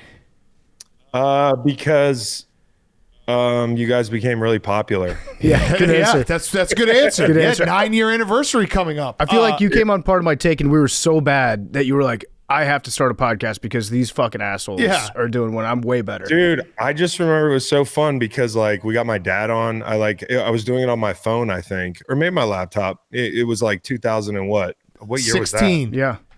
So we were in the dark ages of technology, but I was doing it in my living room. My dad came to the door mid-interview, and I got Howie on the pod, and I was like, hey, it's the guys from Pardon My Take. And he was like, oh, cool. It's a podcast that doesn't exist yet. Awesome. Yeah, you're going to be sorry. And now he's been on your show. Yeah, and now full circle. Yeah. All right, so let's talk some ball because you know the NFL better than anyone. You know playoff football better than anyone. I want to go through every game, and we already taped our preview, the Texans versus the Chiefs, and I have to say we didn't really give a path for the Texans. So I don't know if you see this game differently, but we didn't give a full path for the Texans to win this game. We just kind of were like, Patrick Mahomes is Patrick Mahomes, and this is what he does, especially in the divisional round. I hope it's not a blowout as a fan, because if it is, you're going to be like, damn, we're going to have maybe, sorry, PFT, maybe 2 blowouts Saturday. Bulletin board. I don't know. I'm hoping that both of them are close, Yes. honestly. But here's the path. The path is now they've got Azeez Al-Shaair back, who is legitimately a leader for them and patrolling the middle of the field. Next to nobody's as fast as him at the linebacker position. You also get Christian Harris. They played together for the first time, I think, all year last week. So 2 really good players in the middle. I like the corners. The corners played really well. And also for the Chiefs in that game, like they just got Hollywood Brown back, right? And to me, that gave them a new look that maybe Houston wasn't ready for. So not saying it's going to be close, but the path is if they can take care of the Mahomes scrambles, which they didn't in that first game, that killed them. They can keep it. They can keep it closer. They had a chance in that game. You remember when they got the ball at midfield after Tank Dell got hurt? Yep. And they were all just like they were crushed. You know, that really. Some injuries you can kind of move on from. I felt like that one kind of killed them. But they got the ball at midfield with a chance after stopping Kansas City on 4th down to take the lead, I believe. And they weren't ready for the moment. They botched a screen. Schultz drops an out. And you're like, you know what? This Kansas City team's been here in this game 1,000 times. Houston has not. And I think that was really apparent watching in the first game. We'll see if they got better. Yeah. We always make the case because, you know, people will say, oh, Kansas City's lucky and you know, they get the flags and all that stuff. And we don't, though. Yeah, we've always been on the side of it's not luck. It's the fact that they've been in all these situations, and when you get and if you make a single mistake, they will pounce on it. And that's the difference between a championship team and a team that's just a playoff team. That's right. And I think also when you watch like Kansas City's offense, and it might be different now, they started to open things up a little bit more. I think part of that is having Joe at tackle, Joe Tooney, who makes a big difference. Like that left tackle spot was a revolving door. They couldn't figure it out. At some point they said, hey, we'll put a guard out here who's pretty good. He's an all-pro at guard, but we'll put him out here because we're going to prioritize our best player being able to operate. And so I think what they were doing to that point was let's get into 3rd and manageable, which they're so good at. If they're in 3rd and 3 or 3rd and 4, you feel like you can't get off the field. And so I think that's the key to the game. If I'm Houston, you kind of say, fuck it. Like, let's be aggressive early downs, like get them behind the sticks a little bit. If they burn us, they burn us. But we'll see. I think the slow start is another, little hopeful nugget for them. The fact that the Chiefs haven't played and it feels like a month. Mm-hmm. And, if you remember the last team to jump them in the divisional round off a bye was Houston. It's a totally different team now. But you remember that game, coincidentally, on the way to New Orleans, that trip we were just talking about. Yeah, that's 24-0 in the second quarter. I watched it on the plane on the way to New Orleans. And then it was like immediately over after that moment. So as a defensive end, you were talking about like keeping them in the pocket, limiting the scrambling stuff. Has there ever been like a game plan that you've had going into a game where you're like, okay, we've got a great idea of how we need to limit this quarterback, and you get like really detailed with your preparation, and then you get in the game and it absolutely does not work? Yeah, like any time we ever played a running quarterback. Like the coaches, and now it's more the norm, like where guys, if you can't move, you're there. There's not many like you. And so I think more guys are like not many like Jaden Daniels, but where third and short, some element of quarterback run is a threat. And I think with Mahomes, it's very unique because he drifts. If you watch him, and it makes playing offensive line for him a little bit difficult. It's like best job in the world, but he might be at 9 yards. He might be at 11. He might be at 12. He's going to step up. So rushing him is not as simple as like, staying down the middle and power rushing a tackle, which can piss a defensive end off when all week you hear, we got to cage this guy, right? Which is basically like, we got to keep him in the pocket. That kind of takes your fastball away. And a lot of times at the end of those games anyways, you get your throat ripped out by, some quarterback that you gave him too long to throw the ball. And then the DC is yelling at you like, why didn't you rush him? So it's frustrating. And then you'll play guys who do the read option. You see like Lamar, you'd have coaches that would say, hey, just blow up the mesh, get both of them. Yeah, just tackle two guys. Physically impossible. Yeah. So, like just having a running quarterback, you allot so much time during the week to things that might not even happen, to scenarios that might not come up. And that can take you away from doing the meat and potatoes. Mm-hmm. Makes sense. So you sound like you're on the Texans too. Right? Well, inevitably, I'm not going to bet at like a 9-point favorite. That's not fun. Right. Yeah. Right. Like, you know what I mean? I'll probably end up doing something stupid like a teaser or some dumb shit like that. So that's actually not a bad tease. What, you would tease them down to a point and a half? You could tease Kansas City down. Yeah. But then that means you probably got to find a dance partner, and that's probably Detroit. But Vegas knows a lot of teasers Saturday are going to be just that. Yeah, so that's going to be everyone's. Somebody's going to keep it close Saturday. And I don't know. It could be this team. I don't know. It could be your guys. Yeah, so let's talk about that game. I gave my keys to the game already. You probably know a little bit better. You're going to get a little more granular than I did. My keys to the game were basically just kill everybody. You said fuck them up. Yeah, fuck them up, kill everybody, and then Jaden Daniels. To beat the Detroit Lions, you have to be the Detroit Lions. Right. So you got to go for it every fourth down, right? Which you guys are very good at. I mean, like you were 87% the other night before you got stopped, so it's probably down to like 85. But on the season, I think the key to this game is y'all got to get stops in the red zone. Like Detroit's going to move the ball. Can you get them to be like 2 of 5 in the red zone? Mm-hmm. Like there was a game last year versus Vegas where they totally shit the bed in the red zone. Like, can you recreate that issue for them? I don't know that you can. It's just going to come down to being aggressive. And if Aaron Glenn wants to play so much man, I actually have a lot of faith in Jaden. You're probably going to have to do a lot of spy, right? And you can't take Anzalone out of coverage. He's too good. Is it Jack Campbell? Is it somebody else? Like, I don't know, but Jaden Daniels with his legs, I kind of feel like we're just building a path for the underdogs here. Yeah. The path for Detroit is bludgeon them. Yeah. Like David Montgomery, he's on track to play. Yeah.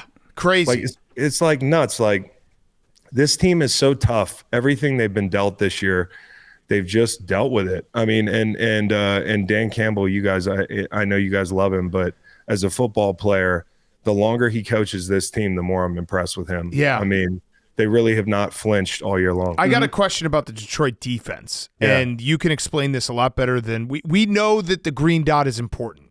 Yes. Alex Anzalone comes back week 18. He puts the green dot back on. What explain it to us why it's so important and how much it can change if you lose the guy who is your defensive captain, getting everyone in the right spot. Well, look, you get home field advantage. That's a big deal, right? Like It's a big deal for a lot of reasons, but it's really loud in a playoff game at home. And you talk about communication. Like, I remember being in St. Louis, and we never played in the playoffs, but there were 100 instances of me screaming at James Laurinaitis, like, what the fuck is the call? Am I stemming? Like, what's happening here? Like, he's like a service agent on the phone. Like, a bunch of people are calling him at the same time. Like, whether it's me, the other D tackle, somebody needs a call in the secondary. We need to figure out what that call was tagged with.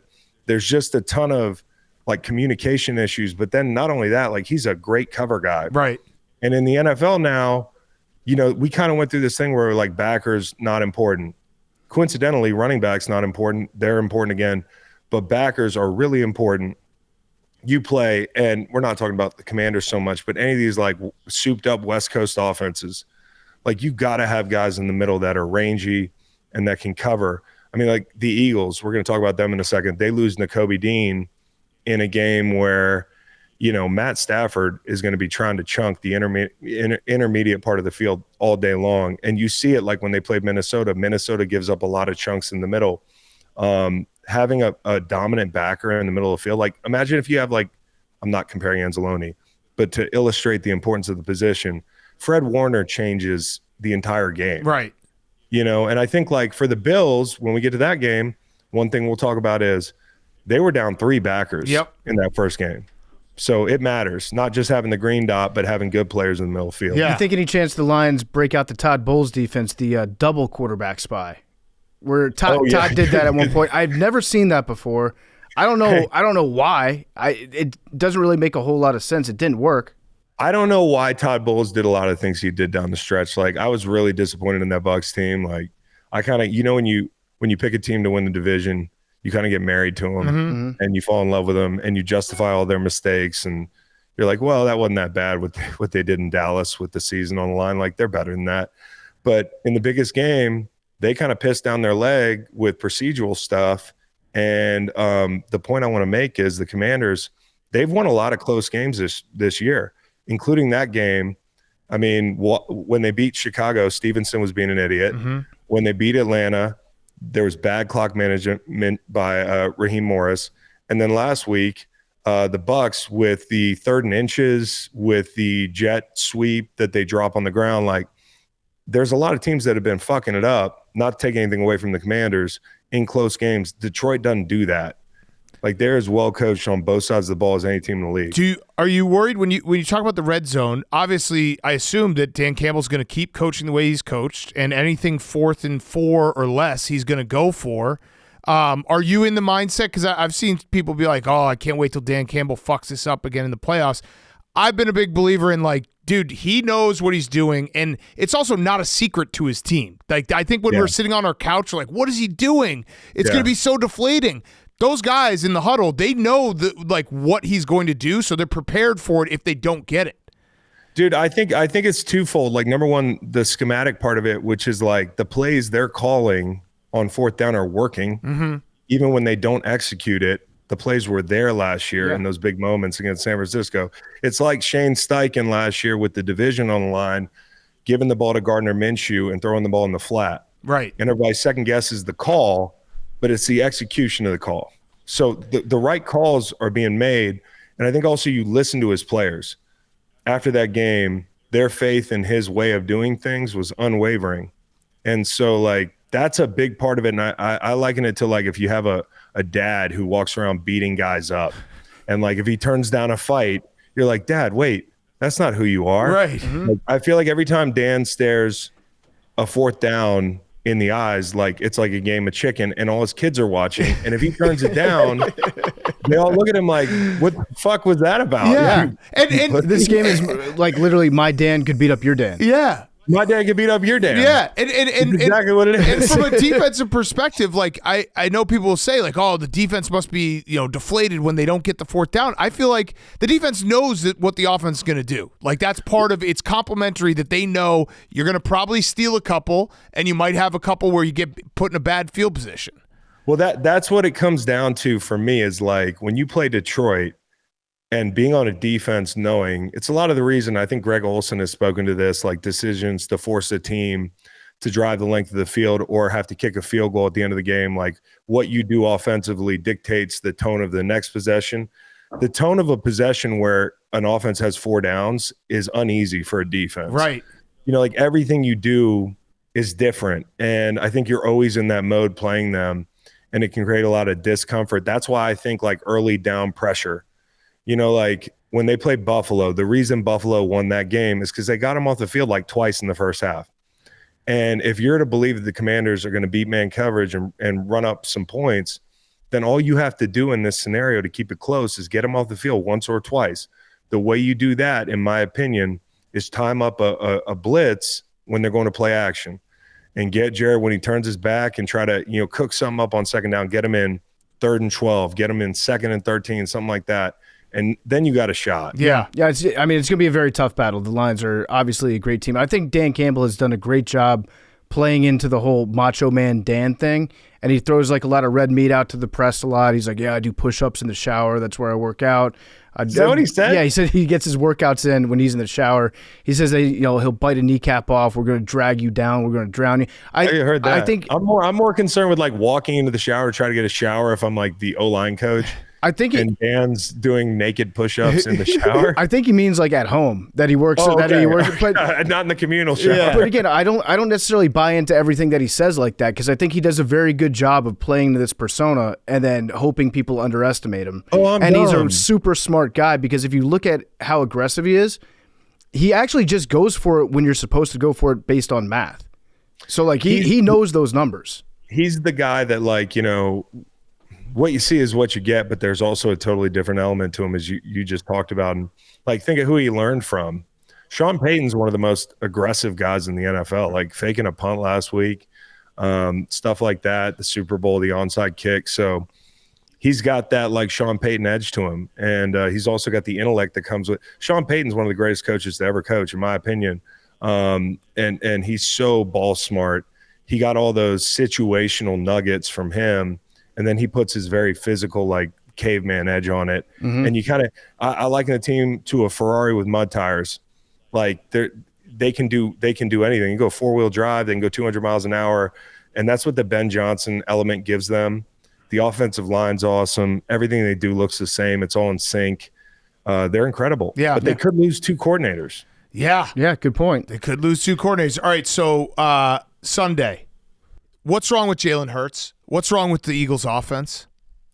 Well, in this scenario, I thought it was the game plan. I thought the passing concepts looked like last year, and any Eagles fans know what I'm talking about. It's like spacing, very vanilla, not enough quick game.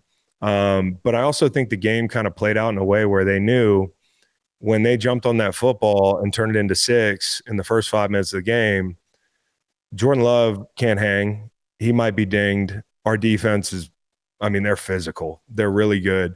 And I think they just kind of played the game out in a way that suited that, to be honest, very shitty game plan. Right. Now, they're not going to be so lucky this week if they do that. In my notes here, I got written down McVay's script versus Philly's slow starts. Yeah. That is it. To me, how do you start this game? And I think if you look at the second half, especially of that first game, Brandon Fisk is like 290.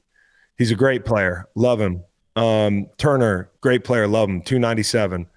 The ends, they're really good rushers. I don't know if they can set an edge for 60 minutes. Mm-hmm. And, we saw that last game with the interior of that defensive line. Landon Dickerson, Juergens. Juergens is fucking huge, man. He's standing next to the other guys. I was just there last week. He's standing next to the other guys. He looks small, but he's like a WWE wrestler. Like, he's got that kind of build.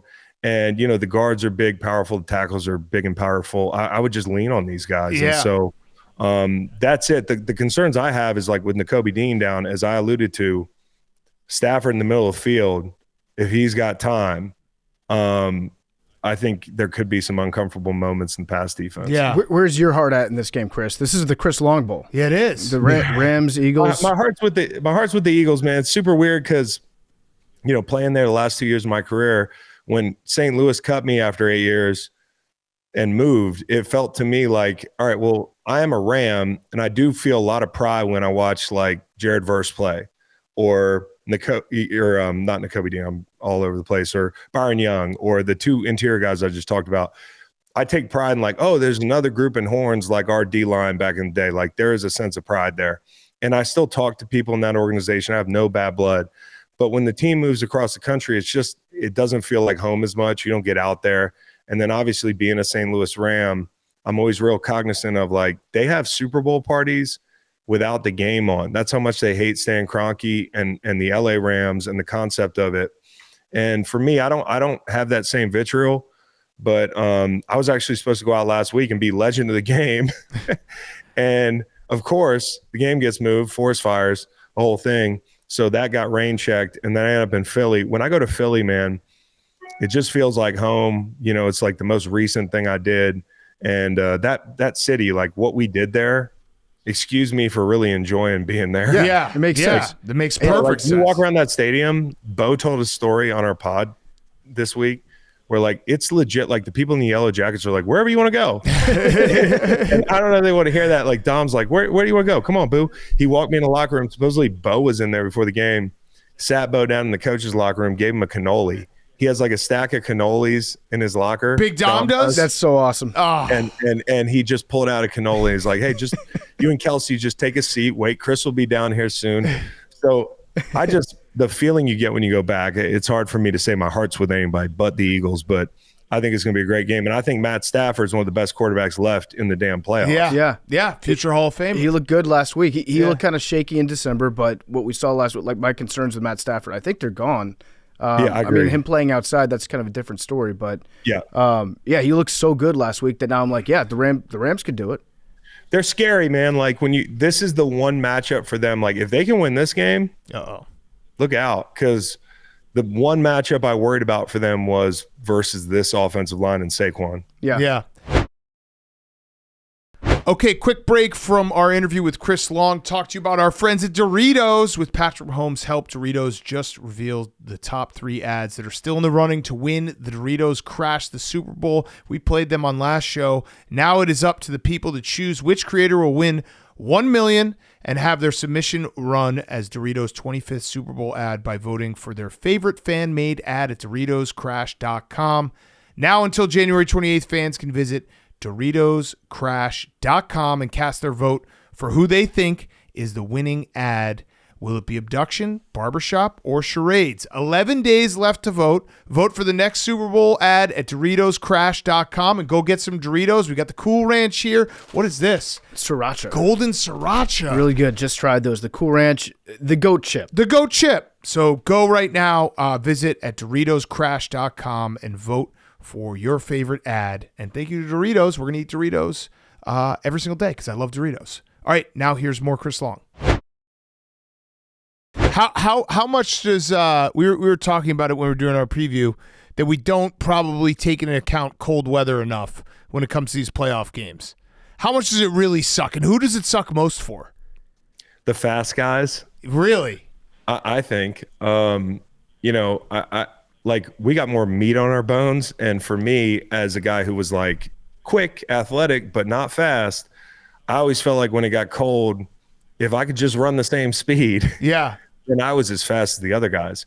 And I just think playoff football is better in the cold. Like, I'm one of these outdoor freaks. I agree. Like, I'm watching the Miami Dolphins play, and, it's complicated for me anyways, in Kansas City last year. And everybody's like, it's inhumane. Like, people are getting frostbite. People lost limbs. I'm like, hey, that was incredible. Yeah. It's just, there's something about it. And yeah, I'm a little twisted. I played football, but where you see people have to adapt to like totally unnatural shit and how they respond, like, and in some ways the best team doesn't always win in that circumstance, but that's what it's about in football, is like reacting to whatever's on the plate that day. And I think it's cool as hell to like turn on TV in January and see smoke coming out of people's helmets and shit, to see quarterbacks wearing gloves. And like, I do think it affects the fast guys more. I think the big guys like it. Yeah. And then we always have our conversations about like, do you wear sleeves? Do you not wear sleeves? That sort of thing. Yeah. So is Derrick Henry a big guy or is he a fast guy? I think he's both. Yeah, so that's a problem. So Unfortunately, he's both. I was just looking at Brian Baldinger's social about them running Wildcat, and it was like all 22 end zone, and it was from Pittsburgh's side. So he's the furthest guy from the camera, but he's dwarfing Patrick Queen and Landon Roberts. He looks so unnaturally damn big, and he doesn't slow down, man. And so, yeah, they got to have 11 hats to the ball this weekend. Yeah. Cold or not. So the Bills linebackers you talked about, it's a big difference from the first time they played. How do they slow down Derrick Henry? You have to commit to – I mean, it's like, listen, I understand last week, I think part of running Lamar is to put something on tape where you're saying early in that game, hey, we're not always going to give. Like, he's going to pull this ball. And that happened at the cost of, 8-10 quarterback runs in the first half. I would force them to pull the ball in the option, when all things are considered, like it's 50-50. There are times where I saw Pittsburgh and their linebackers up on the line. It's really hard to have the quarterback, especially Lamar, from a place on the field like that. You got to be really careful about where you have your second level defenders popping off to handle the option on the pull. I would be crashing on Derrick Henry and forcing the key to the entire game to run the ball 15 times. Mm-hmm. Like, the attrition of that, you never know. And so I would force Lamar to run the football. I think obviously you're going to have to play some base, but you feel a lot better about it. It wasn't just Milano. They were down Bernard. They were down Taron Johnson, who's a really important box player. He's a little guy, but he'll play big. And so, when you run out Spector, Dorian Williams, and Morrow, I think it was, to play linebacker against the Baltimore Ravens, and the first play of the game is a trap for 87 yards, that changes everything. The mood of the game, the tone of the game, how you call the game. It was like Baltimore got whatever they wanted after that. And a lot of it is because they just play the numbers game. If you're going to stack the box, they're going to play the numbers game outside. I think Monken's done a great job with the RPOs, with the screens, jet motion. So it's not just a slugfest. Like, you also have to tackle on the perimeter. But if Zay's down, and Orlovsky pointed this out on ESPN, a guy knows ball. He does. Guys, I love Dan. Yeah. Okay.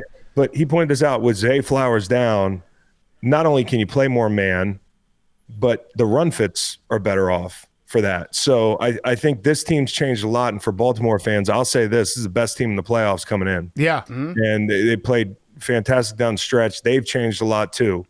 Hamilton moving to safety, putting Washington at safety, putting the Fire out at safety was huge. I think your guy Eddie Jackson was there at some point this year. Yeah. And in one of those games, it was like, man, the safety play was bad.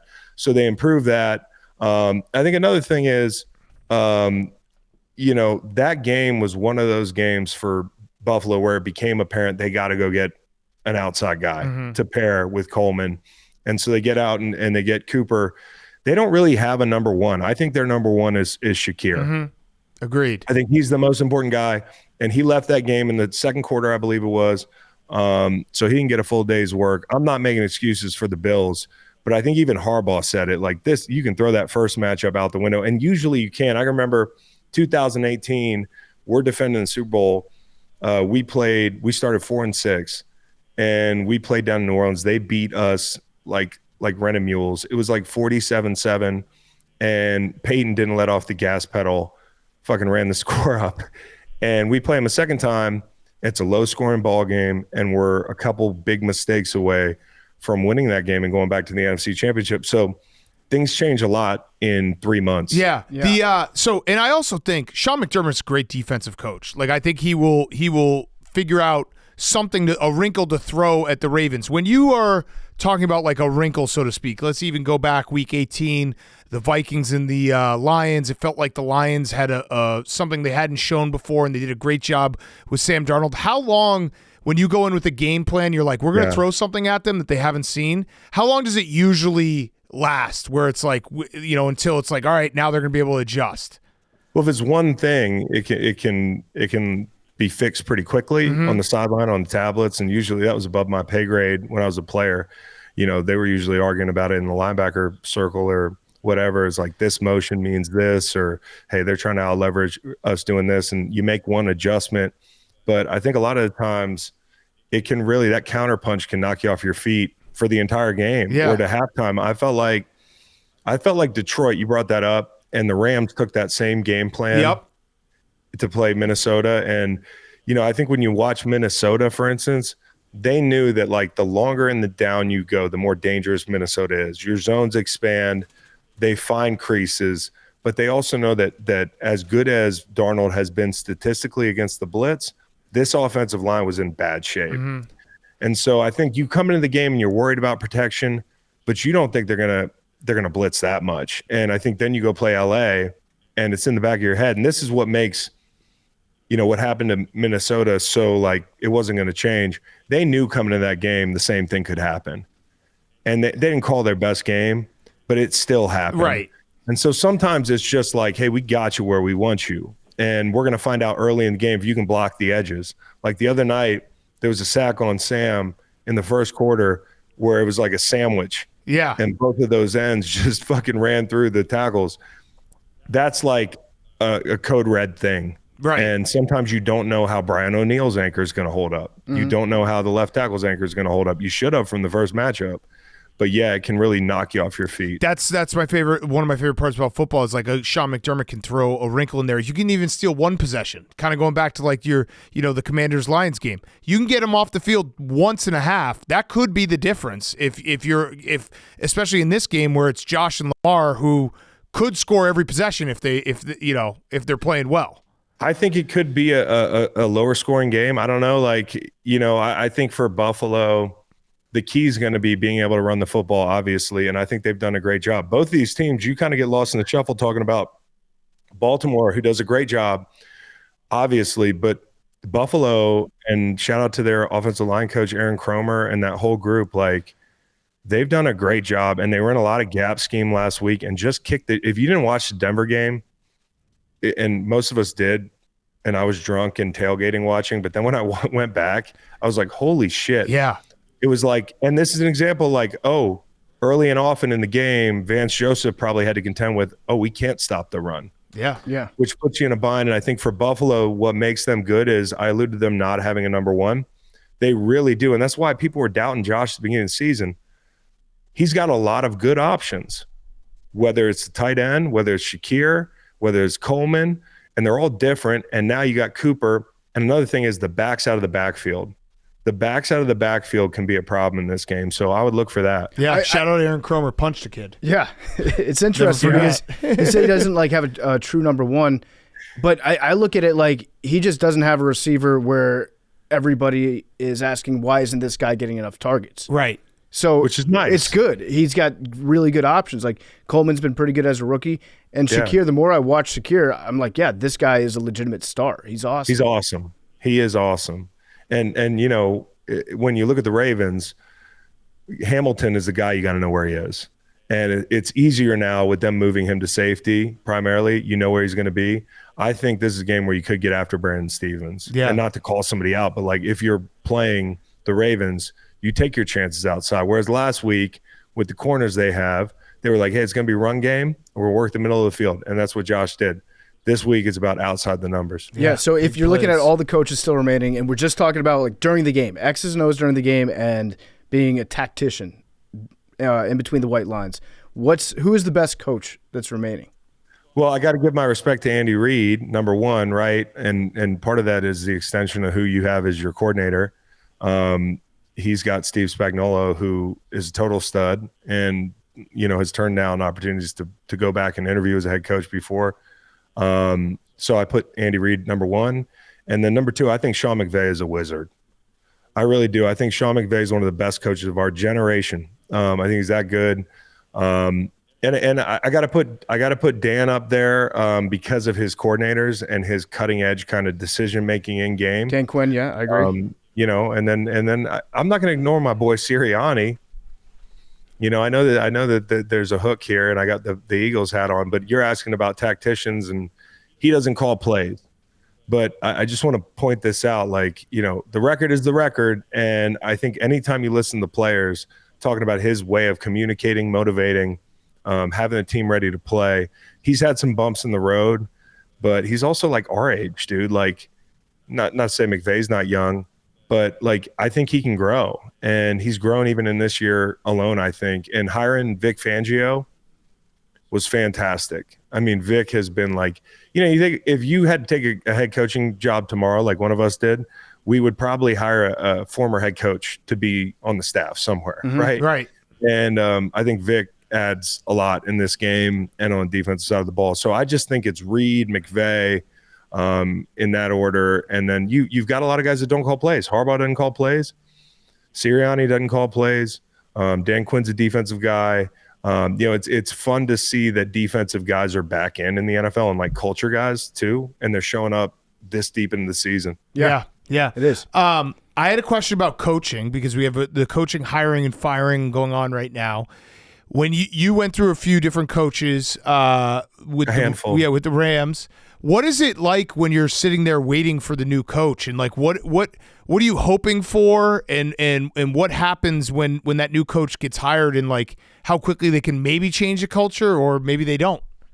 Well, there's two things. Number one, you want, and this is the most important thing. Number one thing's winning, right? But number two thing is like, what kind of scheme do they run? Who's going to be the coordinator? How am I getting along with my new D-line coach?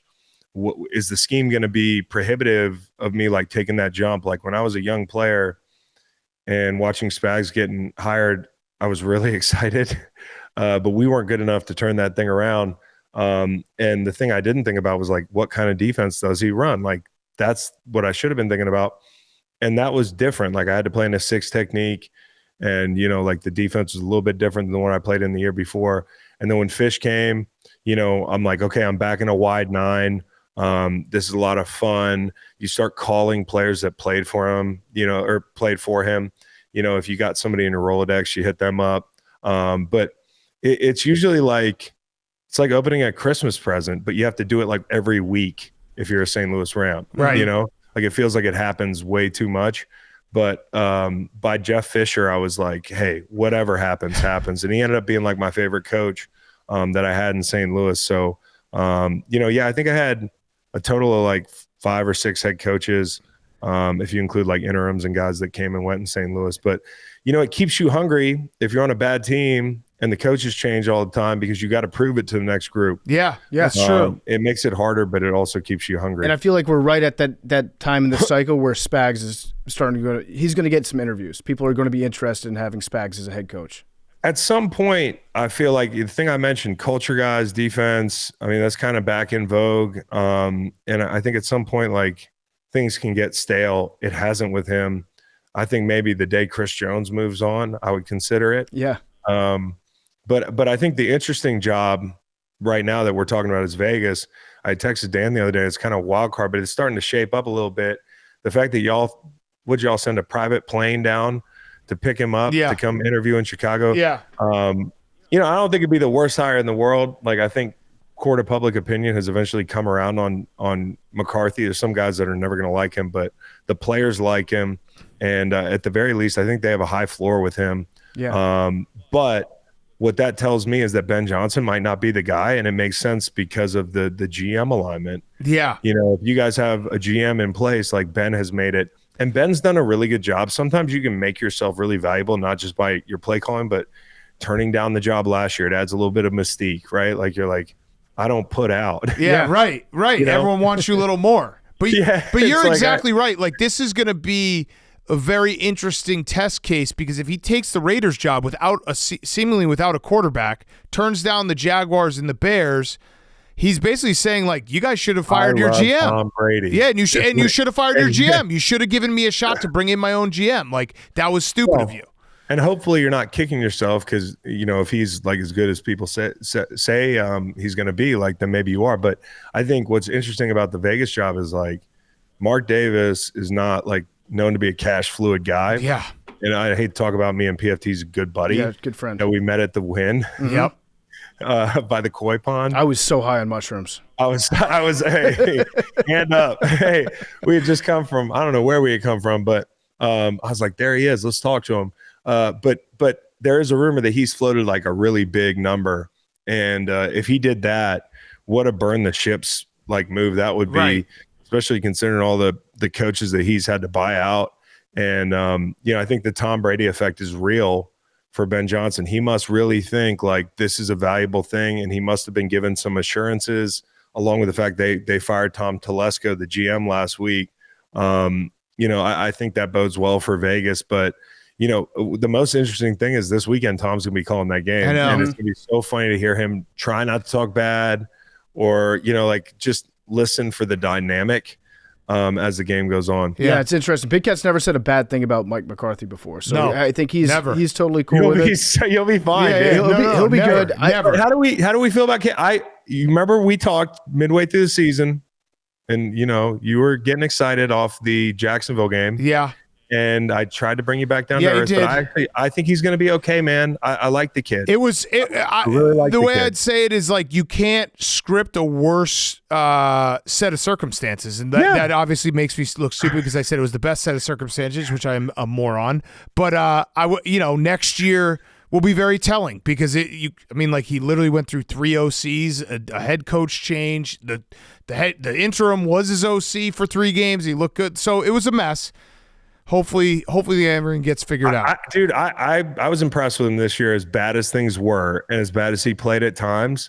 Like, I was impressed with his mentality. I was impressed with his toughness. I was impressed with his like leadership. It looked like for a young player, like just the fire in his belly, like when things were going wrong, to give a shit. Yeah. Like winning that game at the end of the season like means nothing, but that meant a lot to him, right? Absolutely. And so, I look forward to seeing him with somebody competent, and we got to work on like maybe not answering every phone call. Yep.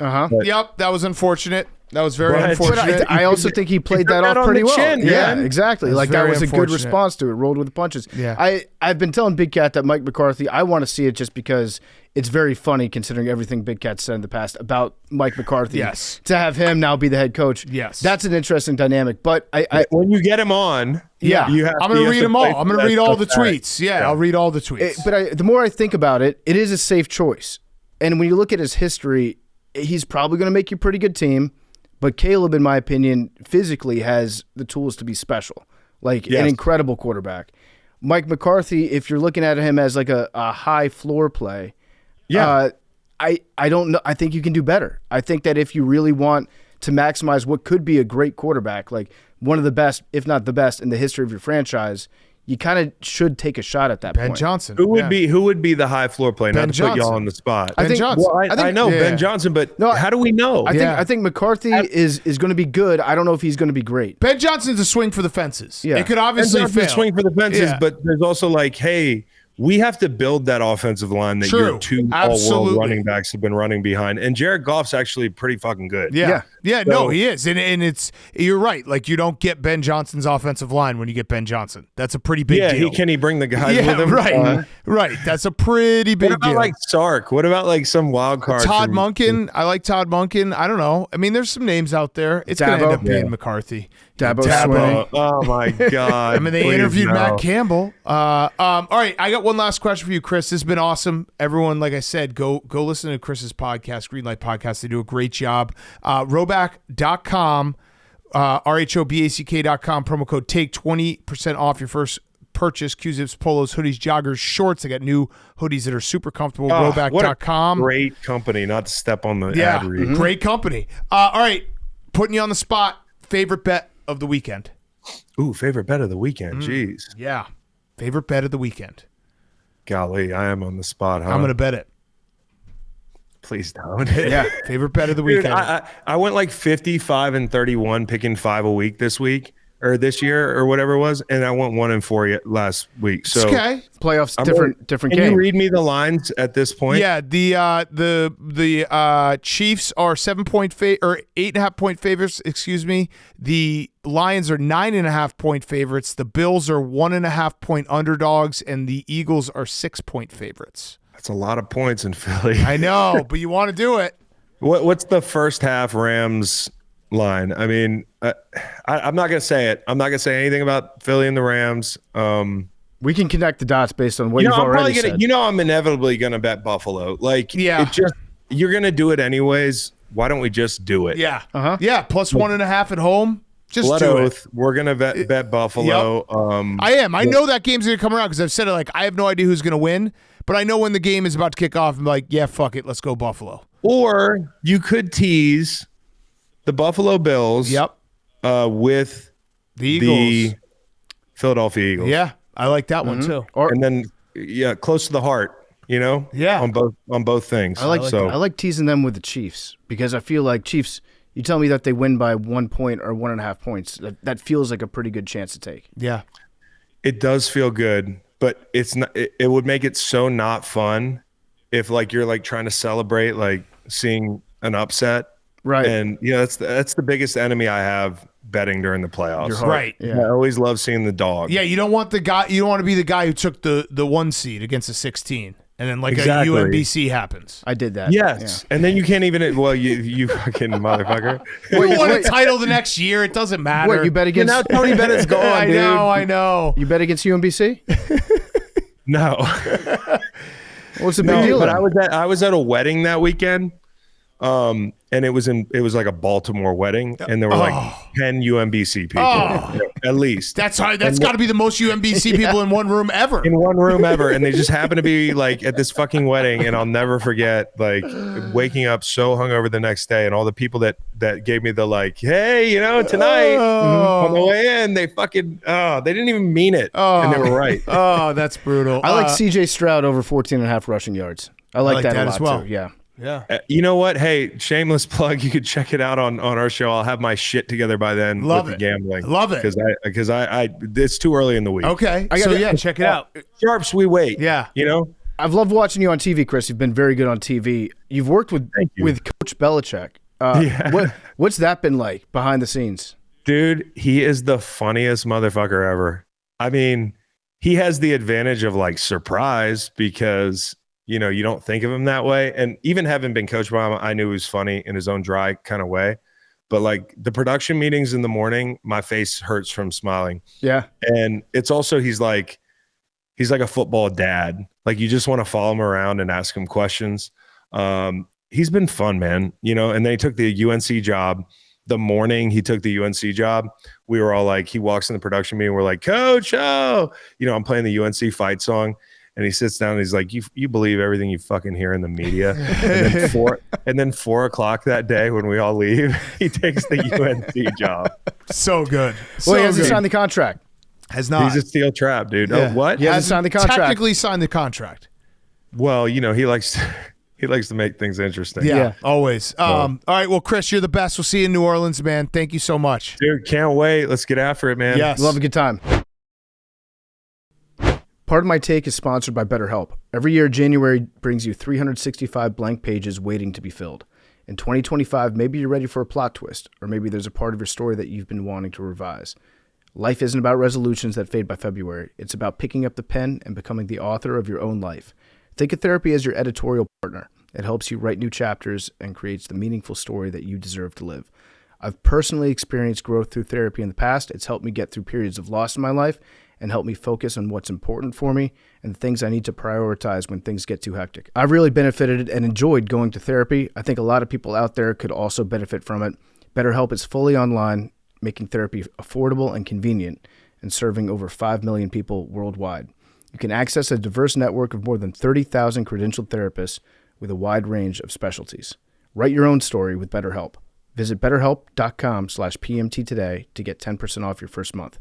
That's BetterHelp, HELP.com/PMT. Chris Long is also brought to you by our great friends at Uber Eats. Whether you're ordering wings for the game, whipping up a 7-layer dip, or ordering pizza, there's something about football that makes you want to eat. This football season, Uber Eats has the best deals on game day food no matter what you're craving. From 2-for-1 pizza to buy one, get one wings, Uber Eats will be dropping new deals each week, all season long. Uber Eats, the official on-demand delivery partner of the NFL. Order now for game day. Terms and conditions apply. See the app for details. And now, here's Adam Schefter. Okay, we now welcome on our very, very good friend, Adam Schefter.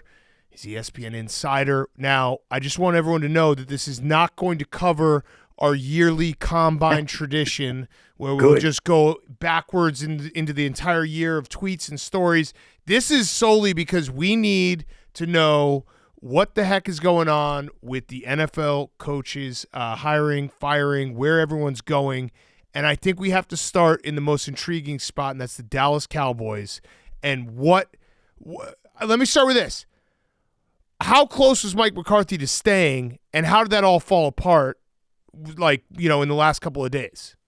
Well, before we get to Mike McCarthy and it falling apart, first of all, I have to say that one of the coolest things of my career so far has been to watch my daughter on the Nickelodeon broadcast introduce you guys and make you a part of Bikini Bottom, right? That was pretty cool. It technically wasn't us. It was Big Catfish and PF Manatee. Yeah, she did a great job, though. I appreciate that she introduced us before she introduced LeBron James. Yeah. I thought that was the correct order. I should have started with that. You're absolutely right. She did a fantastic job, and we were the Leo meme. We were explaining it. We were watching it because we had the main TV was the main broadcast, and one of the side TVs Nickelodeon, and PFT and I both just looked up. We're like, "What the heck?"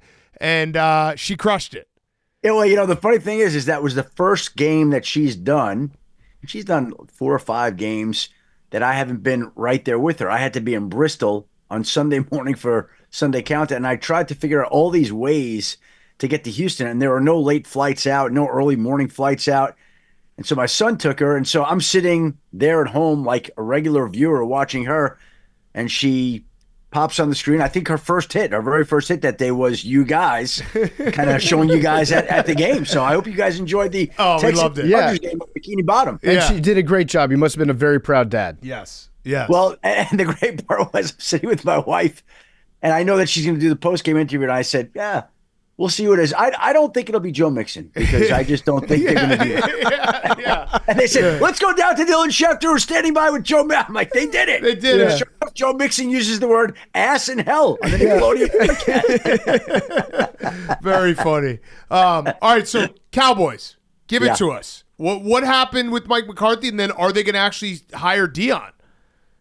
I first of all, I know a lot of people felt like Mike was going to be back, including myself at one point. Like, okay, the players are coming out and supporting him. Jerry's coming out and supporting him. He wants to be like, it was going that way. But it's one of those things where I guess it's like a couple dating. Well, yeah, they're going to get married. They're going to get married. Except the guy never gives up the ring. And after a while, at some point in time, the woman's like, you know what? Either you're going to give me the ring or I'm moving on.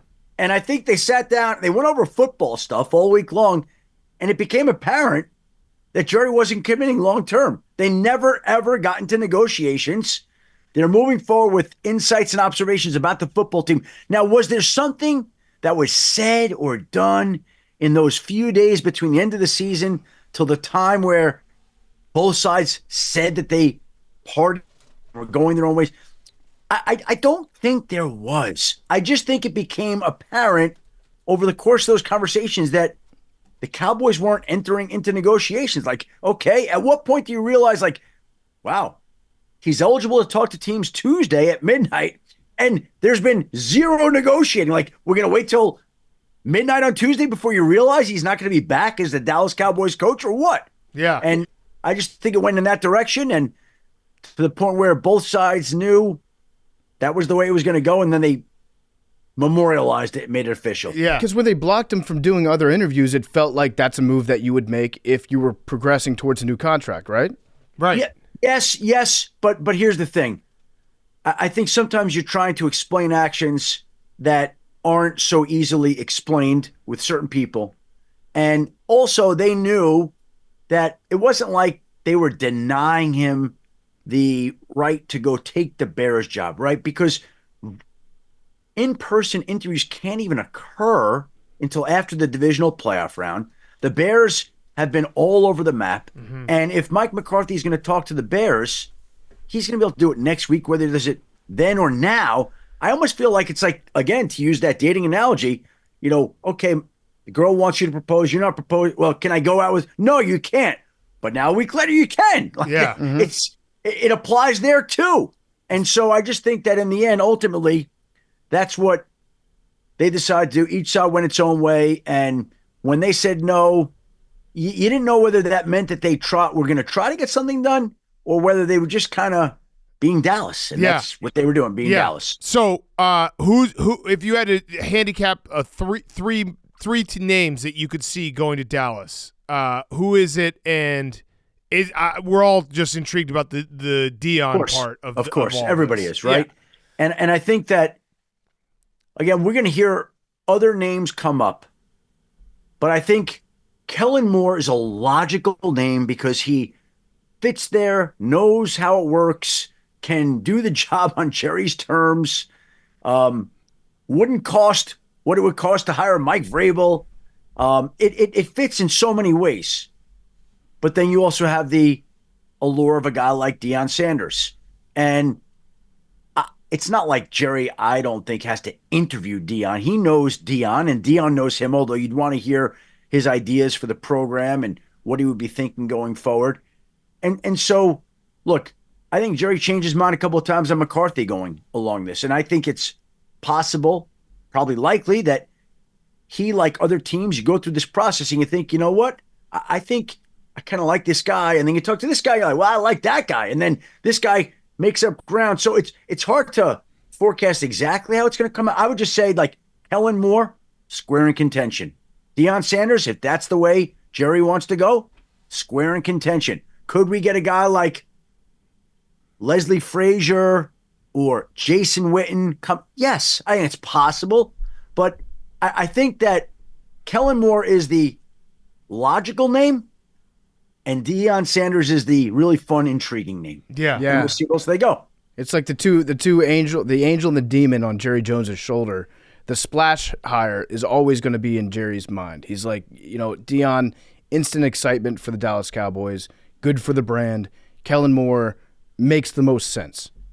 Well, but PFT, the splash hire may be the logical hire here. Mm-hmm. Yeah, the logical hire here. We just don't. Deion has got something of the Midas touch. He's incredible around people. I think he'd be great. I really do. And in fact, again, I said this on Get Up this morning, but I go back to this call that I got in October of 2023. GM calls me up and he's like, "Hey, write this down.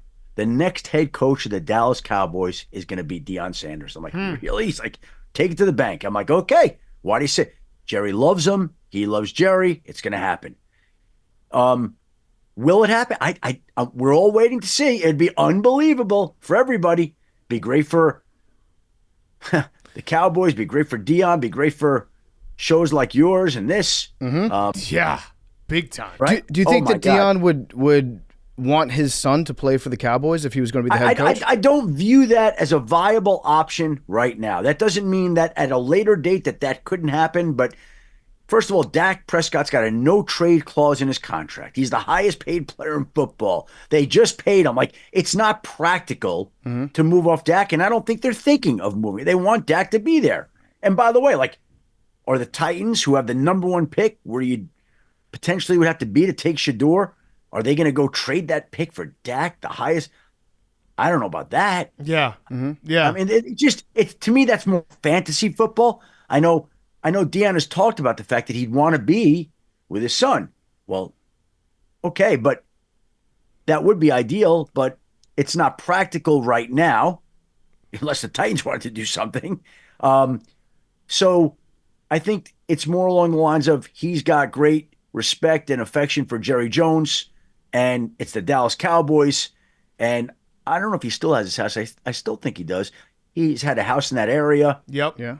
Knows the franchise. Like, I mean, it's a no-brainer. So that's one that I think could get him to change his mind. Okay, so other spots. Are the Bears going to lose out on Ben Johnson? It feels like there was a lot of momentum with Ben Johnson in Chicago, and now all the momentum has switched, and it's Raiders for Ben Johnson and Mike McCarthy for the Bears. Is that fair? Where is it? Where is it at? I would just say this, that there's a lot of Ben Johnson Raiders talk, right? Mm-hmm. A lot of conversation about that, right? And that may happen. Like, it could. But I don't think the Jaguars should be dismissed. Oh. And I don't think the Chicago Bears should be dismissed. Okay. I really believe that all of them have something of an equal opportunity. I don't believe there's one ahead of the other. And I think there are 3 potential options, and we're going to see how that goes. Yeah. And what is it with Ben Johnson? Is it he wants the most money? Is it, obviously the two out of the 3 of those have quarterbacks that you would think, Caleb Williams and Trevor Lawrence. The third has Tom Brady as partial owner. What do you think he prioritizes?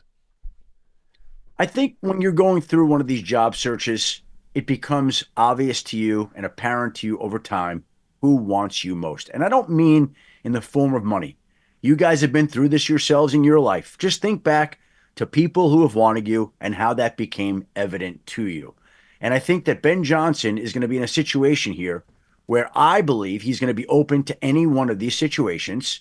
And the landing spot will make itself apparent and evident to him over time through the conversations that either he or his agent have with that particular team. There are drawbacks, questions with each one of those openings. He's going to have to get sufficient answers before he proceeds forward. There's not going to be a perfect spot, but there's going to be a good spot in the end. And it's up to him to pick really the best of the that are out there that are after him. And I really believe right now he doesn't know what that will be. Yeah. But again, it will over time materialize and become clear. You know what? Boy, this team is doing what I want in the front office. This team is handling this the way they're going to structure this the way they're saying they're going to. This team's giving me more years. This team's giving me more money. This team is saying, come do that. Like, these things become apparent to you over time. And I believe the same will be true here of Ben Johnson. And I don't believe there is a favorite right now. I really don't. Okay. I like that. What kind of questions, maybe not in the sense of the Ben Johnson interviews, but if it's a coach that is not seen as, someone who gets to pick their destination, what kind of questions are asked to a coach, prospective coach, during an interview for the head job? I've never been a part of the process, so I don't exactly know, but I know that a lot of that time is spent going over staffing and their visions for the team. And if you're a team like the Jets, I'm sure they're asking, okay, if you come in as the head coach, the GM, what are we doing at quarterback? Like, they want to know their plans. And by the way, the Jets have asked for permission from basically every candidate out there except for Robert Saleh, which at this point in time, I wouldn't be surprised if they turn in commission for him at this point. But I'd want to know the ideas of everybody. Like, what are you doing? What do you think that we should do at quarterback? Yeah. Because somebody may have an idea that you hadn't thought of that can help you at that spot. So I've never been I would love to be a fly on the wall in one of these head coaching processes. It would be fascinating to see. And again, just like we're talking about the team over time distinguishing itself and becoming obvious to a guy like Ben Johnson, I believe the same is true in turn where a candidate distinguishes himself over time and makes it such that that team believes that that guy is the right guy to go get. Yeah, yeah. We'll get back to Adam Schefter in a second. He's brought to you by Kevin's Natural Foods. I've got their General Tso's chicken right here. One of my favorite meals in the entire world. I love General Tso's chicken, and Kevin's Natural Foods makes an awesome General Tso's chicken. And it only takes 7 minutes to prepare. It's easy, it's healthy, and it's super, super tasty. Kevin's Natural Foods is the perfect alternative to takeout. It's just as tasty, but it's faster and it's healthier. The stir-fry kit includes the meat. It's got the veggies in there. It's very, very easy to make. Again, 7 minutes to make General Tso's chicken. Their heat and eat entrees and stir-fry kits are packed with protein, and they're ready in under 10 minutes. Kevin's has paleo and keto certified options, so there's something for any lifestyle. If you're big on taste and convenience, Kevin's is a no-brainer. You can find Kevin's Natural Foods in the refrigerated section at your local grocery store. The General Tso's is delicious. This is the best meal that you can make yourself at home, and it's so fast, so tasty, so easy, and it's healthy. All right, now here's more Adam Schefter. We saw Rex Ryan, your colleague, has distinguished himself a lot on the airwaves. Is that going to happen, or is that ship sailed? Well, I don't think the ship has sailed. Listen, Rex is so passionate and so confident, and he's so unique. And I love working with the guy so much. I'd love to see him give the chance. I told the story to somebody. I'm like, I'm sitting at the kitchen table, and the local news comes on, and they say, and Rex Ryan's interviewing for the Jets today. And my wife and daughter, they don't know anything about football. Like, where Rex Ryan? Like, didn't he coach there 10 years ago? I'm like, yeah. They're like, well, didn't they fire him? Yeah. Well, why are they talking to him now? I said, well, they haven't been back to an AFC championship game since they fired him. Yeah. Right? So Rex knows what's worked in New York, what's succeeded. I would never underestimate Rex. I'm personally rooting for the guy, but let's see how the process plays itself. I think a guy like Aaron Glenn is a favorite in New York, and I believe Aaron Glenn is absolutely going to get one of these head coaching jobs, whether it's in New York or New Orleans. So if it happens to be in New York, well, that knocks Rex out of the Jets and he doesn't get the job then. If it doesn't happen with Aaron Glenn, does Rex come into play? He's got a lot of friends, a lot of relationships there, and I'd love to see it, although I'd hate to lose him from ESPN because he's so great to work with, but we'll see how it all plays out. Is there, I want to go back to the Cowboys real quick. Is there anything to do with Belichick still possibly looking at the Cowboys? I know people keep bringing this up. Yeah. I know it is lingering out there. I just don't see it. I just don't see it. I'm going to take Bill at his word. He said we didn't come to North Carolina to leave North Carolina. We came here to be here. He said all kinds of things along those lines.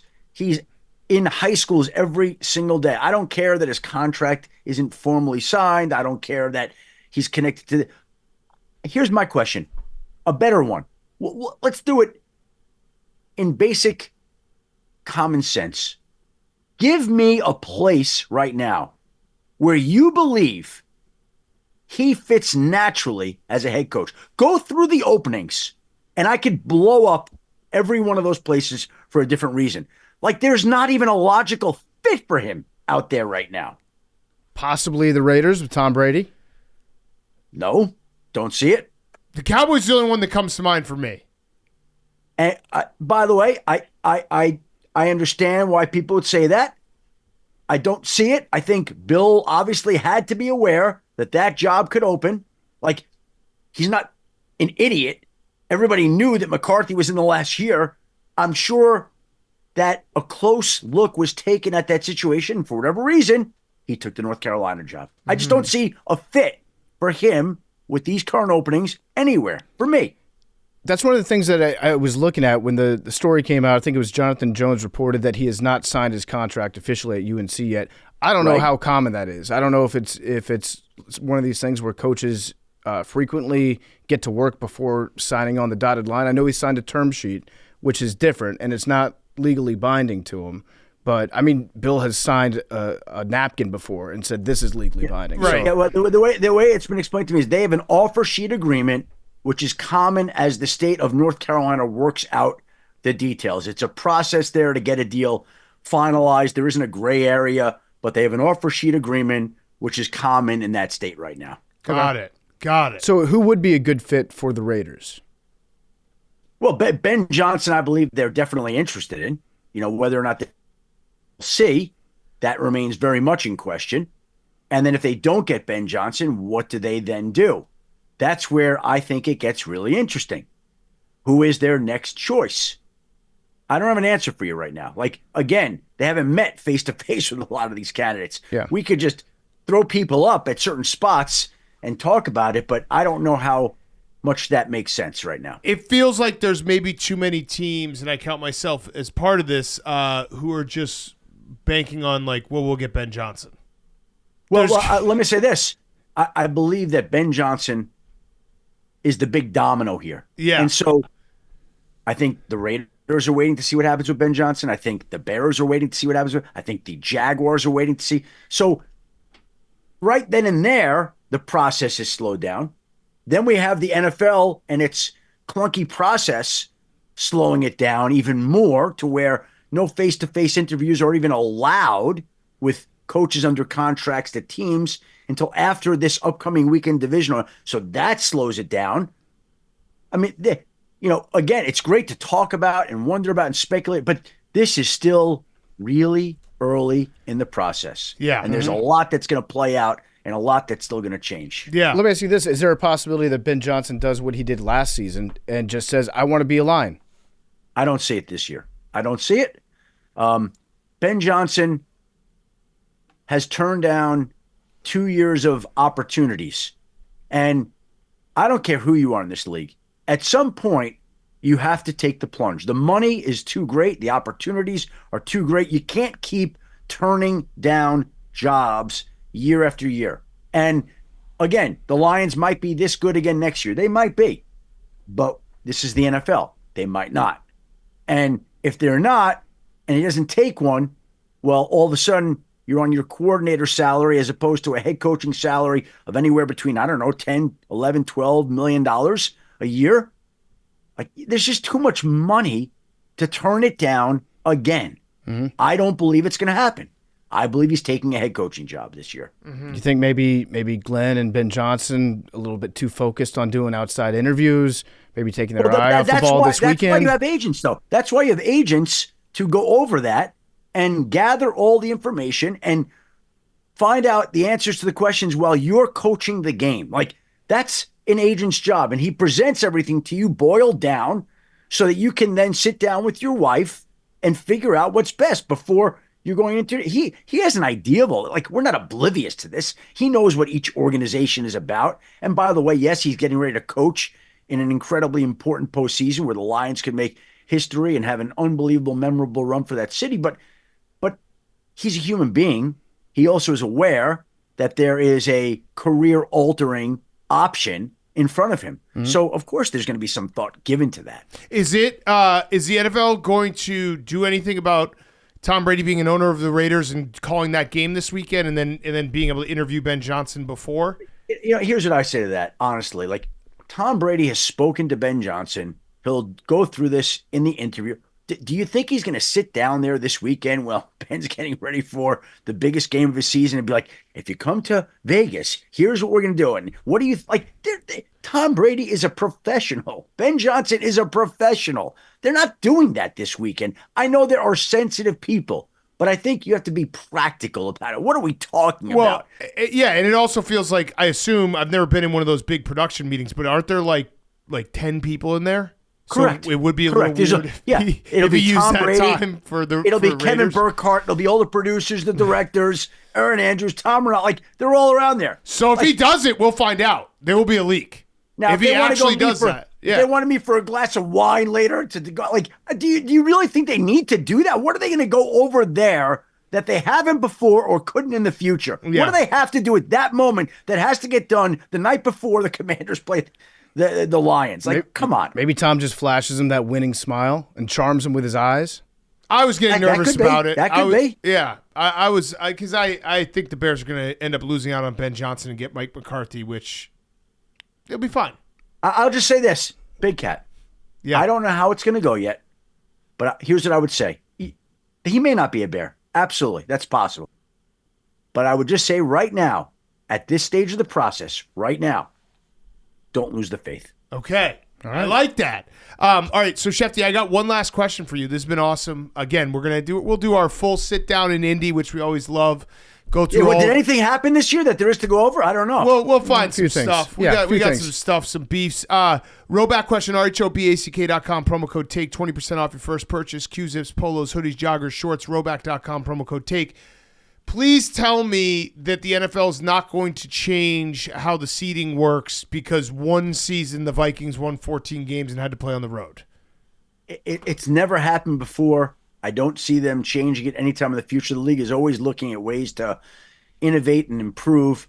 But I've heard this complaint. Remember the year where the Seahawks won the division with a horrible record? It was like 500, and then the Saints had a much better record and had to go to Seattle for the opening wild card game. And that turned out to be the Beastquake game where Marshawn Lynch had one of the most memorable runs in NFL history, and the sound level in that stadium matched a new world record.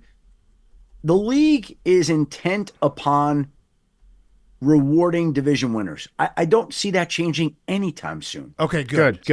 Division should matter. Yes. Now, could the league, nobody said this, but we're just talking out loud logically. Could they then say, okay, we're going to have the division winners host games, and then after that, we'll reseed. I don't know. Does that even make sense? I don't know. But I've never heard any momentum or movement to change the way the playoff seeding system works. Okay, perfect. That's what I wanted to hear. I appreciate that response. Yep. That's the correct response. All right, well, Schefter, you're the best. We'll see you in New Orleans, but we'll also see you in definitely see you in New Orleans. Hold Yeah. on. How nervous is PFT about Saturday night? I'm nervous. I think the Lions have a great team, but they don't have Jaden Daniels. They don't. Period. Are That's you how I feel unbelievable, about isn't it. Like Yeah. if we can keep it within, if it's a one-score game in the fourth quarter, I think that Jaden Daniels will go out there and do something special and win the game. That's where he's most dangerous, right? 6 comebacks in the final 10 seconds of games this year. No rookie quarterback ever has done that. He's become like a modern-day Joe Montana, John Elway with the ability to improvise and run around. Guy's been incredible, and one person there said he covers up for a lot of our sins. Yes, he certainly does. On that note, Cliff Kingsbury, is he going to get a job offer, do you think? And would he accept a head coaching position? Because he said, when he left the Cardinals, like, maybe it's a good thing that I'm not a head coach. That's a lot of stress that he dealt with. Do you think he's going to get an offer, and would he accept? Let me start by saying this. If I'm Cliff Kingsbury and I'm happy right now, I'm in no rush to leave Jaden Daniels. I know I've got arguably the best young player in football on my roster. And so if something materialized and it was ideal and it was great, sure. I don't know that he's looking to rush back into that world, right? I think he's still being paid by Arizona. He doesn't have to, it's not going to impact his bottom line any. There's a lot of stress on that. I don't know that he's going to get one. I don't know that he really wants one. I don't know that he cares about one. I think he cares about playing the Lions right now.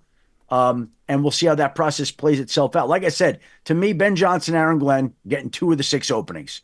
Now we're down to 4 openings. You can go try to figure out who those other 4 guys are going to be that are going to fill up those head coaching jobs. One of them is Dallas, wild card. We'll see how Jerry Jones thinks. Now we're down to 3. So we got Brian Flores, we got Joe Brady, we got Liam Cohn, we got Todd Cliff Monken. Kingsbury. Yeah. There are a lot of guys. And again, these guys are under contract. They haven't even met with these teams yet in person. Right. It's hard to say how that's going to go. Yeah. All right. Well, Schefter, you're the best. We'll see you soon. We really appreciate it. And tell your daughter congrats on a great broadcast, and thank you for giving us the respect we deserve going in front of LeBron James. In fish form, yes. Yes. That had to be a career highlight. Like, I've never been called out on bikini bottom slime It time. was. It was great. Yeah. That's big time. That I know you guys have done a lot, but that's when you know you really arrived. Yes, absolutely. All right. Thanks so much, Schefty. Thanks, guys. See you soon. All right, Thank you. Good to see you. Okay, let's wrap up. We got Fyre Fest of the week. Henry, Yeah. give it to us. Yeah. Good friend, longtime colleague, coworker, collaborator, brother, PFT commentator who's in the room with us right now. He's trying to spin a false narrative against me and you, kind of, Big Cat, that we don't like V. That you don't exist? Oh, yeah. And I love V. I love V. Love V. Love He V. removed the context from the He conversation. did. And He basically just going around saying these guys are gay. No, yeah, I didn't. Yes. No, I didn't. Yeah, I it's a didn't- witch hunt. I didn't say that at all because in the PFT's moment. leading a gay witch hunt against me. Well, this is interesting because in the moment, I felt like an outsider because I was the only one putting my hand up and saying, I love V. We were talking V is- visually. Yeah, just Yeah. as itself. Yes. I think I was on your side, PFT. Oh, I think thank you, Max. Yep, I think I was talking about how I like full V Yeah, pictures. listen, hand up. I'm sorry. I like vaginas. I'm willing to die on that hill. Me too. I On know. that- I'm willing to die now, on. Now I have to say, I have to clarify, knowing Yeah. that you and you got memes in your pocket with the clip army, and it's like I got to say, I also love vaginas. I do too. Okay, great. But I also love TNA. But yeah, if we're talking about strictly pictures, which we were, like visually, Yes. yeah. like the We are. question is tits or ass, and you would say V. That's what your answer. You would rather have a picture of V than T? I love look. Yeah, they look great. Oh, Like, if I asked I'd you rather T- see a picture T or of A, T. what would your answer be? T or A? You would say V. No, if you ask me T or A, that's a two-part question. It's A or B. How about this, for example? I would say T The over nice B. young lady at the Oilers game, you would have preferred her to flash her V. No, because that's different. That's No, way different. no, It is way no. different. Flashing V in a public setting that's a little low class even for me. But the T was great. I loved the T. Yeah. And there's a bunch of people that are using the super bad argument of like, oh yeah, I'm gonna say what Jonah Hill said. So Jonah Hill's character in Superbad also had an obsession with drawing dicks everywhere. He loved dicks. I don't even remember Superbad. Where he was like, you ever seen a V on its own? Not for me. Ah, Yeah. got it. Listen, Hank, I believe that you like V. I'm not saying that you're gay. I'm saying that I felt like you were saying I was gay for liking vaginas. Well, you made the wings analogy, which you said that A is celery, which if you're looking at, the wings, the sauce, celery, you're ranking A last. What do you mean? Like if you're talking about a plate of wings, you're like maybe that was power ranking a wing of plates. It's blue. It's the wings. It's the sauce. It's the celery. It's last. Might have been a clumsy analogy. Maybe the V ribeye steak, A mac and cheese, the T maybe. But we're talking just mashed visually. potatoes, loaded baked potato, twice baked potato is what it is. That's what the T's are. I don't know. I didn't appreciate it. I've had people coming up talk to me and be like, "Do you don't like V, dude?" I'm like, no. This is all PFT spin doctor. No, I'm just saying in the moment I felt like I was a weirdo because I was the only one that said, hey, I love V. So do I, for the record. Me too. Now you've put me in a spot. Yeah. Okay. Well, yeah, we all have our preferences. I'm just a V guy. I like brains. A woman's brains. I like her soul. Yeah, I agree. I like kind souls. So wait, I'm not talking about feet. just to put a bow on it. Gay? No. Oh, V. okay. V. I'm pro V1. Pro V1. Pro Okay, V1. that's what they call you. D? D? You like D? Cups? No. No. Oh, not even your own? Sure. Okay. All right, so your Fyre Fest is that everyone thinks that you're gay. My Fyre Fest is today in our office, which is against, I don't even know what's the inappropriate. I had to defend my stance on liking V's around a bunch of coworkers. Who's attacking you? Yeah. A lot of people. Were there Names. Women. women? Women. Maybe Rick. It was everyone was getting lunch and I was just like trying to make my lunch, just being like, nope, I love V. So Rick got you this rattled? I think White it was boy Rick? I think it was the internet. I think the internet got Yeah, it. the It was internet, PFT's tweet being like, I don't like V, Henry Lockwood. Wait. Let's back up because Memes posted the clip and then But you took it out of context. No, I posted out and I said, fellas, is it gay to like vaginas? And then Hank was like, that's not what I said. Then I directly quoted you. Right, but that's what we were talking about pictures. What was your quote? I don't know. You said it. No, it was your quote. I don't know that I get turned on by straight V. Visually, Okay. A picture of it. yes. I do. That's it. We all have differences. Yeah, I don't think a picture of it does. I'd rather see a picture of tits. Pictures. We're talking strictly pictures. That's where the context you were selectively choosing context. I was just quoting you. I'm sorry for I'd quoting go you. TAV for pictures. Yeah, Not definitely. Me. Not Yeah. me. Okay, PFT. Good Fyre Fest, Hank. Great Fyre Fest. I'm glad we cleared that all up. My week's been pretty good overall. I would say that my Fyre Fest is mostly something that I realized last week watching football. And really, as the college football playoff began, I started to realize this, that there are only like 5 commercials in the world. Only 5 commercials exist, and I'm sick of all 5 of them. And I've seen all of them.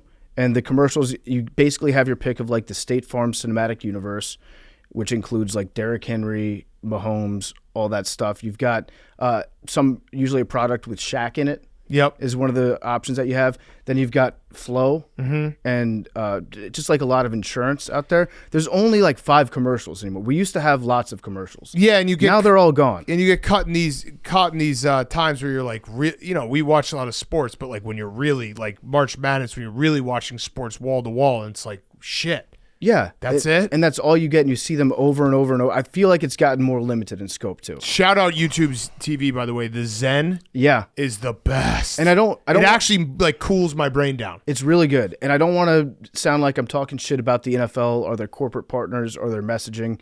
I respect the NFL's ability would to never. make. I You would would never. never. They priced out the little guys. I used to be racist as fuck until the NFL painted end racism in the end zone. Yep. And so I pay attention when Roger Goodell speaks. Yeah.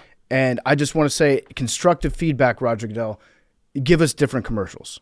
This Yeah. shit sucks. I'd agree. All right, my Fyre Fest is I'm solo dadding this weekend, so I'm probably gonna miss the Commanders Lions stream. Apologies, PFT. It's okay. I'm gonna try to be in for the Texans Chiefs where I have a little help, but the menu's gonna get tight. We're gonna do a tight Chicken menu. nuggets. Chicken nuggets, and mac and cheese, and that's it. Mm-hmm. And that is it. Annie's? Yeah. Oh yeah. Gotta Elite. hit Annie's. Elite. But yeah, What kind of there's gonna be- silverware and cutlery and plate situation are we working with? The two older ones use regular plates and silverware. The youngest still uses his hands mostly and plastic plate because Yeah. he likes to throw shit everywhere. I would just lay down a tarp. Yeah, Like I you're- should. like Just you're a eating garbage crabs. bag. Yeah. I should put a trough out. And Are Stella you can eat hoping from for it. like bedtime by the Commanders game, or are you hoping like halftime? I'm going to probably be watching the first half of the Commanders Lions game, no sound, while we watch Minions on the top TV. So yeah, that will be my reality. But just being honest. But it's only that one game I'll be in on Sunday, all day Sunday. So, but yeah, I gotta just power through it. But yeah, that's why. So if you tune on the stream on Sunday night and I'm not there, or I might not even be here for the Saturday afternoon one, I'm gonna try to make it in. That's why.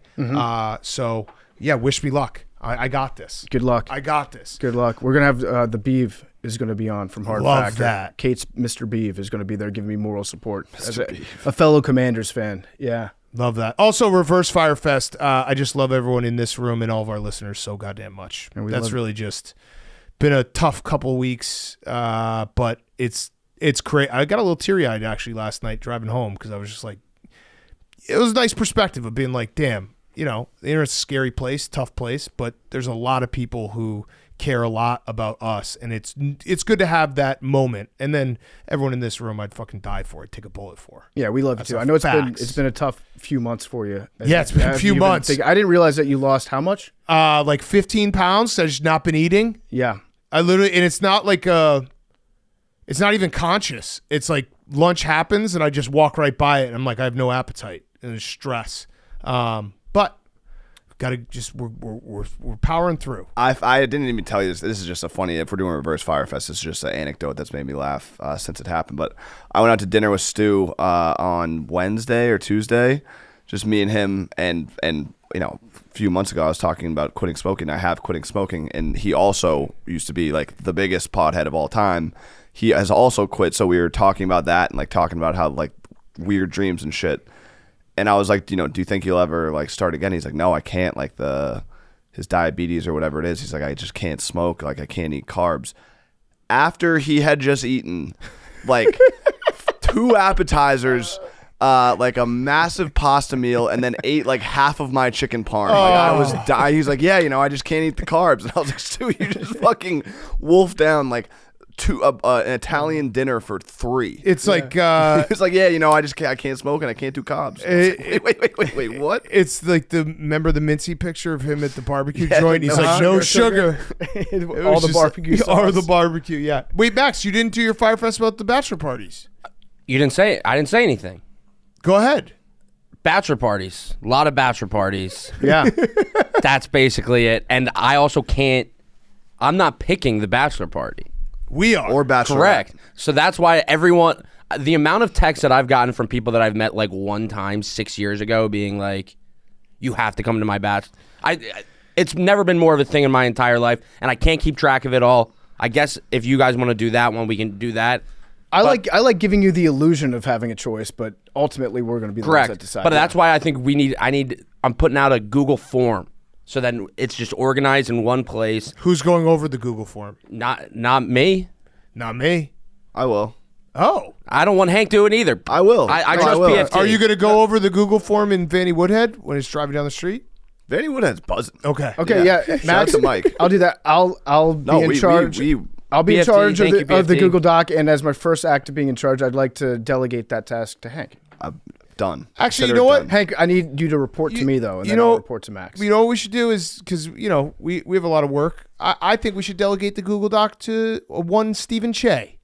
No, He's a Google Doc master. But he'll like give Max. He'll be like, oh, like go to Chicago. No, but he'll get us down to 100. True. I honestly haven't seen that many people send us DMs. I haven't either. Yeah, It's I've like seen- I'm There's been a surprised handful with the here. lack of AWLs getting married. Yeah, here and there I get a couple. Most people are just sending them to me, and I just have to say I can't. So keep sending them to I guess you? that's No. What have you gotten? Like 10? yeah. That's our way of saying that Yeah. What are you? 5? we would like to see a lot more. What's going on? What's going on? You got here? 5 bachelor party requests? I've gotten like 5,000. Yeah, I've gotten a shitload of. I have 2. All right.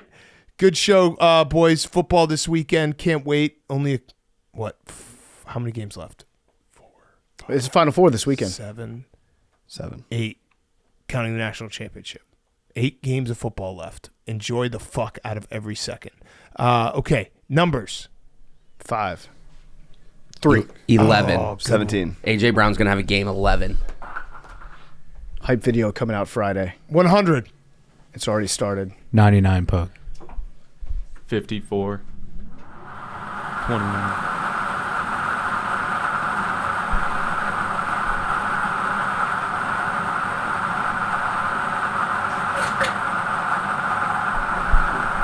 $98. Pug, right on it. Fuck. Pug. Love you guys. Also, Shane wants a nickname. Leader in the clubhouse is graphics guy. Yeah, Shane has requested a nickname. Shane wants a nickname? Yeah, he said, I'd like a nickname. I've never had a nickname before. So Memes posted a picture of him. I think a pretty up-to-date photo, like yesterday. Of Shane. I have one for you. Tom Fernelli had a great suggestion, which was Graphics Guy.